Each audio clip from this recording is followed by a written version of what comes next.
ਧੰਨ ਗੁਰੂ ਰਾਮਦਾਸ ਜੀ, ਧੰਨ ਗੁਰੂ ਰਾਮਦਾਸ ਜੀ, ਧੰਨ ਗੁਰੂ ਰਾਮਦਾਸ ਜੀ, ਧੰਨ ਗੁਰੂ ਰਾਮਦਾਸ ਜੀ। ਪਿਆਰ ਨਾਲ ਸਾਰੇ ਆਖੋ ਨਾ ਜੀ, ਧੰਨ ਬਾਬਾ ਦੀਪ ਸਿੰਘ ਜੀ। ਅੱਜ ਫਿਰ ਪਿਤਾ ਜੀ ਨੇ ਆਪਣਾ ਤਰਸ ਵਰਤਾਇਆ, ਗੋਦ ਵਿੱਚ ਸਾਨੂੰ ਆਪਣੀ ਬਹਿਣ ਦਾ ਇਹ ਮੌਕਾ ਦਿੱਤਾ। ਰੋਜ਼ਾਨਾ ਦੀ ਤਰ੍ਹਾਂ ਸਿਰ ਝੁਕਾ ਕੇ ਕਹਿ ਦਿਓ, ਧੰਨ ਗੁਰੂ ਰਾਮਦਾਸ ਜੀ ਤੁਹਾਡਾ ਸ਼ੁਕਰ ਹੈ, ਬਾਬਾ ਦੀਪ ਸਿੰਘ ਜੀ ਤੁਹਾਡਾ ਸ਼ੁਕਰ ਹੈ। ਅੱਜ ਦੀ ਪਰਿਵਾਰਕ ਮੀਟਿੰਗ ਦੀ ਪ੍ਰਾਰੰਭਤਾ ਕਰੀਏ। ਬੇਨਤੀ, YouTube ਦਾ Facebook ਦਾ ਲਿੰਕ ਤੁਹਾਡੇ ਤੱਕ ਪਹੁੰਚ ਚੁੱਕਿਆ ਹੈ। ਅਗਾਂਹ 15-20 ਮੈਂਬਰਾਂ ਨੂੰ ਸ਼ੇਅਰ ਕਰ ਦਿਓ ਔਰ ਉਹਨਾਂ ਨੂੰ ਵੀ ਕਹੋ 15-20 ਜਾਣਿਆਂ ਨੂੰ ਇਹ ਲਿੰਕ ਸ਼ੇਅਰ ਕਰਨ ਬਾਰੇ, ਤਾਂ ਜੋ ਹੋਰ ਸੰਗਤਾਂ ਗੁਰੂ ਚਰਨਾਂ ਦੇ ਵਿੱਚ ਜੁੜ ਕੇ ਲਾਹਾ ਪ੍ਰਾਪਤ ਕਰ ਸਕਣ। ਸਾਡਾ YouTube ਚੈਨਲ ਅਜੇ ਤੱਕ ਜਿਨ੍ਹਾਂ ਨੇ ਸਬਸਕ੍ਰਾਈਬ ਨਹੀਂ ਕੀਤਾ, ਭਾਈ ਅਮਨਦੀਪ ਸਿੰਘ ਆਫੀਸ਼ੀਅਲ ਚੈਨਲ ਨੂੰ ਸਬਸਕ੍ਰਾਈਬ ਕਰੋ ਤੇ ਅਗਾਂਹ ਵੀ ਹੋਰ ਸੰਗਤਾਂ ਨੂੰ ਪ੍ਰੇਰਨਾ ਦਿਓ। ਤਾਂ ਖੈਰ, ਅੱਜ ਦੀ ਮੈਂ ਗੱਲ ਸ਼ੁਰੂ ਕਰਾਂ। ਕਿਸੇ ਨੇ ਆਪਣੀ ਲਿਖਤ ਸਾਡੇ ਨਾਲ ਸ਼ੇਅਰ ਕੀਤੀ, ਮੈਨੂੰ ਬੜੀ ਅੱਛੀ ਲੱਗੀ। ਕਹਿੰਦਾ, ਰਾਤੀ ਮੈਨੂੰ ਸੁਪਨਾ ਆਇਆ, ਜਮਦੂਤਾਂ ਨੇ ਆਉਣ ਜਗਾਇਆ। ਸੁਪਨੇ ਦੇ ਵਿੱਚ ਜਮਦੂਤ ਆ ਗਏ ਮੈਨੂੰ ਲੈਣ ਵਾਸਤੇ। ਕਹਿੰਦਾ, ਰਾਤੀ ਮੈਨੂੰ ਸੁਪਨਾ ਆਇਆ, ਜਮਦੂਤਾਂ ਨੇ ਆਉਣ ਜਗਾਇਆ। ਮੈਂ ਪੁੱਛਿਆ ਕਿੰਜ ਹੋਇਆ ਆਉਣਾ, ਵੀ ਕਿੰਜ ਆਏ ਇੱਥੇ? ਤੇ ਅੱਗੋਂ ਫਿਰ ਕਹਿੰਦੇ, ਮੈਂ ਪੁੱਛਿਆ ਕਿੰਜ ਹੋਇਆ ਆਣਾ, ਕਹਿੰਦੇ ਤੈਨੂੰ ਲੈ ਕੇ ਜਾਣਾ। ਆਖੋ ਵਾਹਿਗੁਰੂ ਜੀ, ਵਾਹਿਗੁਰੂ ਜੀ। ਡਰਦੇ ਮਾਰੇ ਉੱਡ ਗਏ ਹੋਸ਼, ਮੈਂ ਸੁਣ ਕੇ ਹੋ ਗਿਆ ਜੀ ਬੇਹੋਸ਼। ਉਹਨਾਂ ਨੇ ਮੇਰੇ ਲਾਗੇ ਖੜ ਕੇ ਫੇਰ ਉਠਾਇਆ ਮੈਨੂੰ ਧੌਣੋਂ ਫੜ ਕੇ। ਇਹ ਸੁਪਨੇ ਦੇ ਵਿੱਚ ਇੱਕ ਬੰਦਾ ਵੇਖ ਰਿਹਾ ਸਭ ਕੁਝ ਤੇ ਉਹ ਆਪਣੀ ਵਾਰਤਾ ਲਿਖ ਰਿਹਾ। ਫਿਰ ਸੁਣ ਲਓ। ਕਹਿੰਦਾ, ਰਾਤੀ ਮੈਨੂੰ ਸੁਪਨਾ ਆਇਆ, ਜਮਦੂਤਾਂ ਨੇ ਆਣ ਜਗਾਇਆ। ਮੈਂ ਪੁੱਛਿਆ ਕਿੰਜ ਹੋਇਆ ਆਣਾ, ਕਹਿੰਦੇ ਤੈਨੂੰ ਲੈ ਕੇ ਜਾਣਾ। ਡਰਦੇ ਮਾਰੇ ਉੱਡ ਗਏ ਹੋਸ਼, ਮੈਂ ਸੁਣ ਕੇ ਜੀ ਹੋ ਗਿਆ ਬੇਹੋਸ਼। ਉਹਨਾਂ ਨੇ ਮੇਰੇ ਲਾਗੇ ਖੜ ਕੇ ਫੇਰ ਉਠਾਇਆ ਧੌਣੋਂ ਫੜ ਕੇ। ਕਹਿੰਦੇ, ਆ ਨਹੀਂ ਬਣਨੀ ਗੱਲ, ਬੰਦਿਆ ਉੱਠ ਸਾਡੇ ਨਾਲ ਚੱਲ। ਆਖੋ ਧੰਨ ਗੁਰੂ ਰਾਮਦਾਸ ਜੀ, ਧੰਨ ਗੁਰੂ ਰਾਮਦਾਸ ਜੀ। ਪਿਆਰ ਨਾਲ ਸਾਰੇ ਆਖੋ ਨਾ ਜੀ, ਧੰਨ ਬਾਬਾ ਦੀਪ ਸਿੰਘ ਜੀ। ਆ ਗਈ ਸਾਰੀ ਸਮਝ ਕਹਾਣੀ, ਲੱਗਦਾ ਮੁੱਕ ਗਿਆ ਆਪਣਾ ਦਾਣਾ ਪਾਣੀ। ਇਹ ਤਾਂ ਬਈ ਹੁਣ ਜਾਣਗੇ ਲੈ ਕੇ, ਫੇਰ ਵੀ ਮਾੜਾ ਜਿਹਾ ਵੇਖਾਂ ਕਹਿ ਕੇ। ਕਹਿੰਦਾ, ਹੁਣ ਮੈਨੂੰ ਪਤਾ ਲੱਗ ਗਿਆ ਕਿ ਇਹਨਾਂ ਨੇ ਮੈਨੂੰ ਲੈ ਕੇ ਜਾਣਾ, ਚਲੋ ਫਿਰ ਵੀ ਥੋੜੀ ਬਹੁਤੀ ਤਰਲੇ ਮਿਹਨਤ ਕਰਕੇ ਵੇਖਦੇ ਆ। ਮੈਂ ਹੱਥ ਜੋੜ ਕੇ ਅਰਜ਼ ਗੁਜ਼ਾਰੀ, ਇਹ ਜ਼ਿੰਦਗੀ ਮੈਨੂੰ ਬੜੀ ਪਿਆਰੀ। ਬਈ ਸਾਰੇ ਕੰਮ ਮੁਕਾ ਨਹੀਂ ਹੋਏ, ਪੂਰੇ ਹੱਲੇ ਚਾਹ ਨਹੀਂ ਹੋਏ। ਬਈ ਮੈਨੂੰ ਨਾ ਤੁਸੀਂ ਲੈ ਕੇ ਜਾਓ, ਜਰਾ ਦਇਆ ਦੇ ਘਰ ਵਿੱਚ ਆਓ। ਵੇਖੋ ਨਜ਼ਰਾਂ ਮਾਰ ਚੁਫੇਰੇ, ਸੁਣਿਓ ਧਿਆਨ ਨਾਲ। ਵੇਖੋ ਨਜ਼ਰਾਂ ਮਾਰ ਚੁਫੇਰੇ, ਆ ਫਿਰਦੇ ਆ ਕਿੰਨੇ ਬੁੱਢੇ ਠੇਰੇ। ਇਹਨਾਂ ਚੋਂ ਕੋਈ ਫੜ ਕੇ ਲੈ ਜਾਓ, ਤੁਸੀਂ ਆਪਣੀ ਥਾਂ ਸੱਚੇ ਰਹਿ ਜਾਓ। ਜੇ ਲੈ ਕੇ ਜਾਣਾ ਨਾ, ਮੇਰੀ ਥਾਂ ਤੇ ਕਿਸੇ ਹੋਰ ਨੂੰ ਲੈ ਜਾਓ। ਕੋਈ ਬਜ਼ੁਰਗ ਹੈ ਜਿਹਦੀ ਉਮਰ ਪੁੱਗ ਚੁੱਕੀ ਹੈ, ਉਹਨੂੰ ਲੈ ਜਾਓ, ਤੁਹਾਡਾ ਖਾਨਾ ਵੀ ਪੂਰਾ ਹੋ ਜਾਏਗਾ, ਸੱਚੇ ਬਣ ਜਾਓਗੇ ਤੇ ਮੈਂ ਵੀ ਬਚ ਜਾਵਾਂਗਾ। ਕਹਿੰਦਾ, ਇਹਨਾਂ ਚੋਂ ਕੋਈ ਫੜ ਕੇ ਲੈ ਜਾਓ, ਤੁਸੀਂ ਆਪਣੀ ਥਾਂ ਸੱਚੇ ਰਹਿ ਜਾਓ। ਕਹਿੰਦੇ, ਚੱਲਣੀ ਨਹੀਂ ਚਤੁਰਾਈ। ਅਗੋਂ ਜਮਦੂਤ ਕਹਿੰਦੇ ਚੱਲਣੀ ਨਹੀਂ ਚਤੁਰਾਈ। ਬਈ ਸਾਡੇ ਹੱਥ ਵੀ ਕੁਝ ਨਹੀਂ ਹੈ ਭਾਈ। ਆਖੋ ਧੰਨ ਗੁਰੂ ਰਾਮਦਾਸ ਜੀ, ਧੰਨ ਗੁਰੂ ਰਾਮਦਾਸ ਜੀ। ਪਿਆਰ ਨਾਲ ਸਾਰੇ ਆਖੋ ਨਾ ਜੀ, ਧੰਨ ਬਾਬਾ ਦੀਪ ਸਿੰਘ ਜੀ। ਇਹਦੇ ਚੋਂ ਅਸੀਂ ਕੁਝ ਨਹੀਂ ਲੈਣਾ। ਕਹਿੰਦੇ, ਆ ਚਤਰਾਈਆਂ ਨਹੀਂ ਚੱਲਣੀਆਂ, ਇਹਦੇ ਚੋਂ ਅਸੀਂ ਕੁਝ ਨਹੀਂ ਲੈਣਾ। ਇਹ ਤਾਂ ਰੱਬ ਦਾ ਹੁਕਮ ਹੈ, ਮੰਨਣਾ ਹੀ ਪੈਣਾ। ਲੱਗ ਗਿਆ ਹੁਣ ਦਿਲ ਨੂੰ ਪਛਤਾਵਾ। ਕਹਿੰਦਾ, ਮੈਂ ਹੁਣ ਪਛਤਾਵਾ ਕਰਨ ਲੱਗ ਪਿਆ। ਲੱਗ ਗਿਆ ਹੁਣ ਦਿਲ ਨੂੰ ਪਛਤਾਵਾ, ਛੱਡਣਾ ਪਊ ਦੁਨੀਆ ਦਾ ਦਾਵਾ। ਪੈਲੀ ਕੁਰਸੀ ਕੋਠੀ ਕਾਰ, ਧੀਆਂ ਪੁੱਤਰ ਘਰ ਪਰਿਵਾਰ, ਜਿਨ੍ਹਾਂ ਖਾਤਰ ਉਮਰ ਗੁਜ਼ਾਰੀ, ਨਾਲ ਕੋਈ ਵੀ ਨਹੀਂ ਅੰਤ ਦੀ ਵਾਰੀ। ਕਹਿੰਦੇ ਜਿਨ੍ਹਾਂ ਦੇ ਕਰਕੇ ਮੈਂ ਸਾਰੀ ਉਮਰ ਬਤੀਤ ਕਰਤੀ, ਪੈਲੀਆਂ ਕਰਕੇ, ਕੋਠੀਆਂ ਕਰਕੇ, ਕਾਰਾਂ ਕਰਕੇ, ਮਕਾਨਾਂ ਕਰਕੇ, ਧੀਆਂ ਪੁੱਤਰਾਂ ਕਰਕੇ, ਕਹਿੰਦੇ ਜਿਨ੍ਹਾਂ ਦੇ ਕਰਕੇ ਮੈਂ ਸਾਰੀ ਉਮਰ ਗੁਜ਼ਾਰੀ, ਨਾਲ ਕੋਈ ਵੀ ਨਹੀਂ ਅੰਤ ਦੀ ਵਾਰੀ, ਧੰਦਿਆਂ ਵਿੱਚ ਹੀ ਉਮਰ ਬੀਤੀ। ਕਹਿੰਦਾ ਸਾਰੀ ਉਮਰ ਮੇਰੀ ਧੰਦਿਆਂ 'ਚ ਲੰਘੀ, ਧੰਦਿਆਂ ਵਿੱਚ ਹੀ ਉਮਰ ਬੀਤੀ, ਗੁਰੂ ਦੀ ਸੰਗਤ ਕਦੇ ਨਾ ਕੀਤੀ, ਗੁਰੂ ਦੀ ਸੰਗਤ ਵੱਲ ਮੇਰਾ ਧਿਆਨ ਹੀ ਨਾ ਗਿਆ, ਬਸ ਧੰਦਿਆਂ 'ਚ ਪਿਆ ਰਿਹਾ। ਗੁਰਮੁਖ ਪਿਆਰੇ ਰਹੇ ਬੁਲਾਉਂਦੇ, ਮੈਸੇਜ ਮੈਨੂੰ ਰਹੇ ਘਲਾਉਂਦੇ। ਕਹਿੰਦੇ ਗੁਰਮੁਖਾਂ ਨੇ ਬੜੀ ਵਾਰੀ ਮੈਸੇਜ ਭੇਜਣੇ, ਅਸੀਂ ਵੀ ਮੈਸੇਜ ਭੇਜਦੇ ਆ ਨਾ ਵਾਰ-ਵਾਰ, ਜੀ ਆਓ ਰਹਿਣ ਸਬਾਈ ਸਮਾਗਮ ਹੈ, ਆਓ ਅੰਮ੍ਰਿਤ ਵੇਲੇ ਦਾ ਸਮਾਗਮ ਹੈ, ਆਓ ਚੁਪਹਿਰਾ ਜਪ ਤਪ ਸਮਾਗਮ ਹੈ। ਕਈ ਇਗਨੋਰ ਕਰ ਦਿੰਦੇ, ਬੜੇ ਇਹੋ ਜਿਹੇ ਮੈਸੇਜ ਆਉਂਦੇ, ਆਖੋ ਵਾਹਿਗੁਰੂ ਜੀ, ਵਾਹਿਗੁਰੂ ਜੀ, ਇਗਨੋਰ ਕਰ ਦਿੰਦੇ, ਇਗਨੋਰ। ਪਰ ਸੱਚੀ ਗੱਲ ਏ, ਜਿਹੜੇ ਇਹੋ ਜਿਹੇ ਮੈਸੇਜ ਨੂੰ ਇਗਨੋਰ ਕਰਦੇ ਆ ਨਾ, ਗੁਰੂ ਰਾਮਦਾਸ ਉਹਨਾਂ ਨੂੰ ਵੀ ਇਗਨੋਰ ਹੀ ਕਰ ਦਿੰਦਾ, ਬਾਬਾ ਦੀਪ ਸਿੰਘ ਉਹਨਾਂ ਨੂੰ ਵੀ ਇਗਨੋਰ ਹੀ ਕਰ ਦਿੰਦਾ। ਤੇਰੇ ਕੋਲ ਮੇਰੇ ਲਈ ਟਾਈਮ ਨਹੀਂ ਤੇ ਮੈਂ ਤੇਰੇ ਲਈ ਕਿੱਥੋਂ ਕੱਢਾਂ? ਹੈ ਜੀ। ਵੇਖੋ ਉਹ ਆਪਣੀ ਵਾਰਤਾ ਲਿਖਦਾ ਹੈ, ਕਹਿੰਦਾ ਧੰਦਿਆਂ ਵਿੱਚ ਹੀ ਉਮਰਾਂ ਬੀਤੀ, ਗੁਰੂ ਦੀ ਸੰਗਤ ਕਦੇ ਨਾ ਕੀਤੀ, ਗੁਰਮੁਖ ਪਿਆਰੇ ਰਹੇ ਬੁਲਾਉਂਦੇ, ਮੈਸੇਜ ਮੈਨੂੰ ਰਹੇ ਘਲਾਉਂਦੇ। ਅੱਗੇ ਉਹ ਲਿਖਦਾ, ਪਰ ਮੈਂ ਬਹੁਤੀ ਗੌਰ ਨਾ ਕੀਤੀ, ਮੈਂ ਇਹ ਮੈਸੇਜਾਂ ਵੱਲ ਬਹੁਤਾ ਗੌਰ ਨਾ ਕੀਤਾ, ਪਰ ਮੈਂ ਬਹੁਤੀ ਗੌਰ ਨਾ ਕੀਤੀ, ਮਾਇਆ ਨਾਲ ਹੀ ਰਹੀ ਪ੍ਰੀਤੀ, ਭੱਜਦਾ ਰਿਹਾ ਮੈਂ ਸਵੇਰੇ ਸ਼ਾਮ, ਜਪਿਆ ਨਾ ਕਦੇ ਰੱਬ ਦਾ ਨਾਮ। ਜਿਹਦੀ ਖਾਤਰ ਜਨਮ ਲਿਆ ਸੀ, ਉਹ ਮਕਸਦ ਤਾਂ ਭੁੱਲਿਆ ਹੀ ਰਿਹਾ ਸੀ, ਸਤਿਗੁਰ ਦੀ ਨਾ ਸੇਵ ਕਮਾਈ, ਸਾਰੀ ਉਮਰ ਹੀ ਵਿਅਰਥ ਗਵਾਈ। ਅੱਗੇ ਉਹ ਲਿਖਦਾ, ਮੈਂ ਜਮਦੂਤਾਂ ਦੇ ਅੱਗੇ ਤਰਲਾ ਪਾਇਆ, ਕਿਰਪਾ ਕਰਕੇ ਮਾਫ ਕਰ ਦਿਓ, ਮੇਰਾ ਖਾਤਾ ਸਾਫ਼ ਕਰ ਦਿਓ, ਕੱਲ ਨੂੰ ਮੈਂ ਸੰਗਤ ਵਿੱਚ ਜਾਣਾ, ਕਿਰਪਾ ਕਰਕੇ ਮੈਨੂੰ ਮਾਫ ਕਰ ਦਿਓ, ਮੇਰਾ ਖਾਤਾ ਸਾਫ਼ ਕਰ ਦਿਓ, ਕੱਲ ਨੂੰ ਮੈਂ ਸੰਗਤ ਵਿੱਚ ਜਾਣਾ, ਅਰਥ ਸ਼ਬਦ ਦੇ ਸੁਣ ਕੇ ਆਉਣਾ। ਕਹਿੰਦਾ ਇੱਕ ਮੌਕਾ ਮੈਨੂੰ ਦੇ ਦਿਓ, ਮੇਰਾ ਖਾਤਾ ਸਾਫ਼ ਕਰ ਦਿਓ, ਕੱਲ ਮੈਂ ਸੰਗਤ ਵਿੱਚ ਜਾਣਾ ਤੇ ਜੋ ਗੁਰੂ ਦੀ ਬਾਣੀ ਕਹਿੰਦੀ ਉਹ ਅਰਥਾਂ ਨੂੰ ਸਮਝਣਾ, ਗੁਰੂ ਦੀ ਗੱਲ ਨੂੰ ਸਮਝਣਾ। ਗੁਰਮੁਖ ਪਿਆਰਿਆਂ ਨੇ ਮੈਨੂੰ ਬੁਲਾਇਆ, ਗੁਰਮੁਖਾਂ ਵੱਲੋਂ, ਨਾਮ ਜਪਣ ਵਾਲਿਆਂ ਵੱਲੋਂ ਮੈਨੂੰ ਮੈਸੇਜ ਆਇਆ ਸੀ, ਉਹਨਾਂ ਨੇ ਸੁਣਿਆ ਦਿੱਤਾ ਹੈ। ਗੁਰਮੁਖ ਪਿਆਰਿਆਂ ਨੇ ਮੈਨੂੰ ਬੁਲਾਇਆ, WhatsApp ਤੇ ਮੈਨੂੰ ਮੈਸੇਜ ਆਇਆ, ਆ ਵੇਖੋ ਮੇਰੇ ਫੋਨ ਨੂੰ ਫੜ ਕੇ, ਜੇ ਆਖੋ ਤਾਂ ਮੈਂ ਦੱਸਾਂ ਪੜ ਕੇ, ਮੈਂ ਝੂਠ ਨਹੀਂ ਬੋਲਦਾ। ਮੈਨੂੰ ਗੁਰਮੁਖਾਂ ਦਾ ਸੁਣਿਆ ਆਇਆ ਕਿ ਕੱਲ ਸੰਗਤ ਵਿੱਚ ਆਉਣਾ ਜ਼ਰੂਰੀ ਏ, ਕੱਲ ਸੰਗਤ ਵਿੱਚ ਆਉਣ ਤੇ ਕੋਈ ਨਾਗਾ ਨਹੀਂ ਕਰਨਾ। ਜੇ ਮੇਰੀ ਗੱਲ ਤੇ ਵਿਸ਼ਵਾਸ ਨਾ ਆਵੇ, ਮੈਂ ਤੁਹਾਨੂੰ ਇਹ ਮੈਸੇਜ ਪੜ ਕੇ ਸੁਣਾ ਦੇਣਾ। WhatsApp ਤੇ ਮੈਨੂੰ ਮੈਸੇਜ ਆਇਆ, ਆ ਵੇਖੋ ਮੇਰੇ ਫੋਨ ਨੂੰ ਫੜ ਕੇ, ਜੇ ਆਖੋ ਤਾਂ ਮੈਂ ਦੱਸਾਂ ਪੜ ਕੇ। ਇਹ ਮੈਸੇਜ ਹਰ ਹਫਤੇ ਹੀ ਆਉਂਦੇ, ਹੁਣ ਅਸੀਂ ਵੀ ਹਰ ਹਫਤੇ ਮੈਸੇਜ ਭੇਜੀ ਜਾਂਦੇ ਆ ਨਾ, ਆਓ ਜੀ, ਕਿਤੇ ਬੁੱਧ ਵੀਰਵਾਰ ਦਾ ਦਿਮਾਨ ਹੈ, ਕਿਤੇ ਅੰਮ੍ਰਿਤ ਵੇਲੇ ਦਾ ਦਿਮਾਨ ਹੈ। ਆ ਅਸਲੀ ਜਿਹੜਾ ਕੰਮ ਕਰਨਾ ਹੈ ਉਹ ਕਰੀਏ। ਮੈਂ ਕਦੀ ਵੀ ਇਹ ਨਹੀਂ ਕਿਹਾ ਅਲਸੀ ਬਣੋ, ਕਾਰੋਬਾਰ ਛੱਡੋ, ਕਦੀ ਨਹੀਂ ਕਿਹਾ। ਆਪਣੀ ਕਿਰਤ ਕਮਾਈ ਛੱਡੋ, ਕਦੀ ਨਹੀਂ ਕਿਹਾ। ਮਾਇਆ ਵੀ ਰੱਜ ਰੱਜ ਕੇ ਕਮਾਓ, ਪਰ ਜਿਹੜਾ ਮੇਨ ਮਨੋਰਥ ਉਹਨੂੰ ਤੇ ਨਾ ਭੁੱਲੋ ਜੀ। 24 ਘੰਟਿਆਂ ਚੋਂ 2.5 ਘੰਟੇ ਤੇ ਗੁਰੂ ਦੇ ਲੇਖੇ ਲਾਓ। ਆ ਸੰਗਤ ਵਿੱਚ ਆਉਣਾ ਤੇ ਨਾ ਛੱਡੋ। ਅਸੀਂ ਕਈ ਵਾਰੀ ਕਰਦੇ ਕੀ ਆ, ਸੰਗਤ ਵਿੱਚ ਆਉਣਾ ਹੀ ਛੱਡ ਦਿੰਦੇ ਆ, ਜਿੱਥੋਂ ਸਾਰੀਆਂ ਬਰਕਤਾਂ ਪੈਣੀਆਂ ਨੇ। ਆਹ ਕੰਮ ਨਹੀਂ ਭੁੱਲਣਾ ਕਦੀ। ਆਖੋ ਧੰਨ ਗੁਰੂ ਰਾਮਦਾਸ ਜੀ, ਧੰਨ ਗੁਰੂ ਰਾਮਦਾਸ ਜੀ। ਪਿਆਰ ਨਾਲ ਸਾਰੇ ਆਖੋ ਨਾ ਜੀ, ਧੰਨ ਬਾਬਾ ਦੀਪ ਸਿੰਘ ਜੀ। ਉਹ ਕੀ ਕਹਿੰਦਾ ਬੰਦਾ?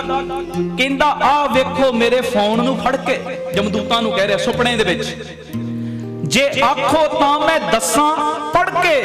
ਇਹ ਮੈਸੇਜ ਹਰ ਹਫਤੇ ਆਉਂਦੇ, ਗੁਰੂ ਜੀ ਰਹਿਣ ਘਲਾਉਂਦੇ। ਇੱਕ ਸ਼ਬਦ ਮੈਂ ਵੀ ਪੜ ਕੇ ਆਉਣਾ, ਮੇਰਾ ਬਹੁਤ ਜ਼ਰੂਰੀ ਹੈ ਜਾਣਾ। ਕਿ ਮੇਰਾ ਵੀ ਹੁਣ ਦਿਲ ਕਰਨ ਲੱਗ ਪਿਆ, ਇੱਕ ਸ਼ਬਦ ਮੈਂ ਵੀ ਪੜ ਕੇ ਆਵਾਂ, ਬੜਾ ਜ਼ਰੂਰੀ ਹੈ ਮੇਰਾ ਜਾਣਾ। ਉਹ ਹੱਸੇ ਸੁਣ ਕੇ ਮੇਰੀ ਗੱਲ, ਕਹਿੰਦੇ ਕਿਉਂ ਖਲਾਰੇ ਤੂੰ ਝੱਲ। ਜਮਦੂਤ ਹੱਸਣ ਲੱਗ ਪਏ ਕਿ ਝੱਲ ਕਿਉਂ ਖਲਾਰੀ ਜਾਂਦਾ, ਹੁਣ ਤੇ ਵਾਰੀ ਆ ਗਈ ਹੈ। ਉਹ ਹੱਸੇ ਸੁਣ ਕੇ ਮੇਰੀ ਗੱਲ, ਕਹਿੰਦੇ ਕਿਉਂ ਖਲਾਣੇ ਝੱਲ, ਸਾਨੂੰ ਪਤਾ ਤੂੰ ਕਿਤੇ ਨਹੀਂ ਜਾਣਾ, ਜਾਂ ਸੌਣਾ ਤੇ ਜਾਂ ਹੋਊ ਇਹ ਖਾਣਾ। ਆਖੋ ਵਾਹਿਗੁਰੂ ਜੀ। ਤੂੰ ਬਹਾਨੇ ਬਾਜ਼ੀਆਂ ਲਾਉਣਾ, ਜਾਂ ਤੇ ਸੋਏਗਾ ਜਾਂ ਖਾਏਗਾ, ਜਿਵੇਂ ਸਾਰੀ ਉਮਰ ਕਰਦਾ ਆ। ਹੁਣ ਕਿੱਥੇ ਤੂੰ ਸੰਗਤ ਵਿੱਚ ਜਾ ਸਕਦਾ? ਉਹ ਕਹਿੰਦੇ ਸਾਨੂੰ ਪਤਾ ਤੂੰ ਕਿਤੇ ਨਹੀਂ ਜਾਣਾ, ਜਾਂ ਸੌਣਾ ਜਾਂ ਹੋਊ ਖਾਣਾ, ਕਿਉਂ ਸਾਨੂੰ ਬੇਵਕੂਫ ਬਣਾਉਣਾ ਹੈ। ਜਮਦੂਤ ਕਹਿ ਰਹੇ, ਕਹਿੰਦੇ ਐਵੇਂ ਸਾਨੂੰ ਬੇਵਕੂਫ ਨਾ ਬਣਾ, ਮੈਸੇਜ ਤਾਂ 2 ਸਾਲ ਤੋਂ ਆਉਂਦਾ, ਮੈਸੇਜ ਤੇ ਤੈਨੂੰ 2 ਸਾਲਾਂ ਤੋਂ ਆ ਰਿਹਾ। ਅਸੀਂ ਵੀ ਕੁਦਰਤੀ 2 ਸਾਲਾਂ ਤੋਂ ਮੈਸੇਜ ਭੇਜਣੇ ਸ਼ੁਰੂ ਕੀਤੇ ਆ। ਆਖੋ ਧੰਨ ਗੁਰੂ ਰਾਮਦਾਸ ਜੀ। ਧੰਨ ਗੁਰੂ ਰਾਮਦਾਸ। ਸੱਚੀ ਗੱਲ ਏ, ਗੱਲ ਨਾਲ ਗੱਲ ਰਲ ਗਈ ਕੁਦਰਤੀ। ਆਖੋ ਪਿਆਰ ਨਾਲ ਧੰਨ ਬਾਬਾ। ਮੈਂ ਵੀ ਪੁਕਾਰ ਕੇ ਕਹਿਣਾ, ਹੁਣ ਵੀ ਪੁਕਾਰ ਕੇ ਕਹਿ ਰਿਹਾ, 13 ਤਰੀਕ ਨੂੰ ਰਹਿਣ ਸਬਾਈ ਆ ਰਹੀ, ਇੱਕ ਵੀ ਪਰਿਵਾਰਕ ਮੈਂਬਰ ਰਹਿ ਨਾ ਜਾਇਓ ਜੀ। ਇਸ ਵੇਲੇ ਜਿਹੜੇ ਘਰਾਂ 'ਚ ਬਹਿ ਕੇ ਵੀ ਵੇਖਦੇ, ਤੁਹਾਡੇ ਵੱਲ ਮੈਂ ਵੇਖ ਕੇ, ਕੈਮਰੇ ਵੱਲ ਵੇਖ ਕੇ ਕਹਿ ਰਿਹਾ, ਤੁਹਾਡੇ ਵੱਲ ਵੇਖ ਕੇ, ਆ ਜਿਹੜਾ ਤੁਹਾਡੇ ਕੋਲ ਮੈਸੇਜ ਆ ਰਿਹਾ ਨਾ, ਸਪੈਸ਼ਲੀ ਤੁਹਾਡੇ ਲਈ ਆ ਰਿਹਾ, ਤੁਹਾਡੇ ਲਈ ਆ ਰਿਹਾ, ਸਪੈਸ਼ਲੀ ਤੌਰ ਤੇ ਇਨਵਾਈਟ ਕਰ ਲਿਆ, ਪਰਸਨਲੀ ਤੌਰ ਤੇ ਇਨਵਾਈਟ ਕਰ ਰਿਹਾ। ਆਓ ਪੁੱਠੇ ਕਰਮ ਸਿੱਧੇ ਕਰਵਾ ਲਓ। 13 ਅਗਸਤ ਦੀ ਰਹਿਣ ਸਬਾਈ ਕੋਈ ਮਿਸ ਨਾ ਕਰਿਓ। 7:30 ਲਾਸਟ 8 ਤੱਕ ਪਹੁੰਚ ਕੇ ਲੰਗਰ ਪ੍ਰਸ਼ਾਦ ਛਕ ਕੇ ਆ ਪੌਣੇ 10 ਪੂਰਾ ਸੱਜਣ ਮਹਾਰਾਜ ਜੀ ਦੀ ਮਿਹਰ ਨਾਲ, ਕਿਉਂਕਿ 2 ਹਾਲ ਨੇ ਉੱਥੇ ਭਲਾਈ ਕੇਂਦਰ। ਔਰ ਜਿਹੜੀਆਂ ਸੰਗਤਾਂ ਲੰਗਰ ਛਕ ਕੇ ਪਹਿਲੇ ਬਹਿ ਗਈਆਂ ਉਹ ਤੇ ਅੱਗੇ ਬਹਿ ਸਕਣਗੀਆਂ, ਬਾਕੀ ਫਿਰ ਕੋਈ ਦੂਜੇ ਹਾਲ 'ਚ ਬਹਿ ਜਾਏਗਾ, ਕੋਈ ਥੱਲੇ ਬੇਸਮੈਂਟ 'ਚ ਸਾਰਾ ਟੀਵੀਆਂ ਦਾ ਸਾਰਾ ਪ੍ਰਬੰਧ ਹੋ ਜਾਏਗਾ। ਪਰ ਕੋਸ਼ਿਸ਼ ਕਰੋ ਪਹਿਲੇ ਬਹਿ ਜਿਓ। ਗੁਰੂ ਜੀ ਦੀ ਨਜ਼ਰ ਤੇ ਜਿਹੜਾ ਨੁੱਕਰ 'ਚ ਵੀ ਬੈਠਾ ਉਹਦੇ ਤੇ ਵੀ ਪੈਣੀ ਹੈ, ਪਰ ਜਿਹੜਾ ਸਨਮੁਖ ਹੋ ਕੇ ਬਹਿੰਦਾ ਕਈ ਵਾਰੀ ਵਾਰੀ ਉਹਦੀ ਪਹਿਲੇ ਆ ਜਾਂਦੀ। ਆਖੋ ਵਾਹਿਗੁਰੂ ਜੀ। ਗੁਰੂ ਅਮਰਦਾਸ ਪਾਤਸ਼ਾਹ ਜਦੋਂ ਅੰਮ੍ਰਿਤ ਵੇਲੇ ਤੋਂ ਬਾਅਦ ਦੀਵਾਨ ਵਿੱਚ ਆਉਂਦੇ ਸੀ ਨਾ, ਸੰਗਤਾਂ ਗਾਂਹ ਹੋ ਕੇ ਦਰਸ਼ਨ ਕਰਦੀਆਂ ਸੀ ਕਿ ਮਹਾਰਾਜ ਆਏ ਨੇ, ਇੰਨਾ ਡਾਢਾ ਨੇਮ ਭੁਗਤਾ ਕੇ ਬਸ ਪਹਿਲੀ ਦ੍ਰਿਸ਼ਟੀ ਸਾਡੇ ਤੇ ਪੈ ਜੇ। ਹਾਂਜੀ, ਇਹ ਮੇਰੀ ਬੇਨਤੀ ਹੈ। ਇਹ 7:30 ਪੌਣੇ 8 ਲਾਸਟ ਪਹੁੰਚ ਕੇ ਲੰਗਰ ਪਾਣੀ ਛਕ ਕੇ ਸਭ ਨੇ ਚੌਂਕੜੇ ਮਾਰ ਕੇ ਬਹਿ ਜਾਣਾ ਤੇ ਪੂਰੀ ਰਾਤ ਗੁਰੂ ਦੇ ਲੇਖੇ ਲਾਉਣੀ, ਕਿਸੇ ਨੇ ਢਿੱਲ ਮਿੱਠ ਨਹੀਂ ਕਰਨੀ, ਪੂਰੀ ਰਾਤ ਬਹਿਣਾ।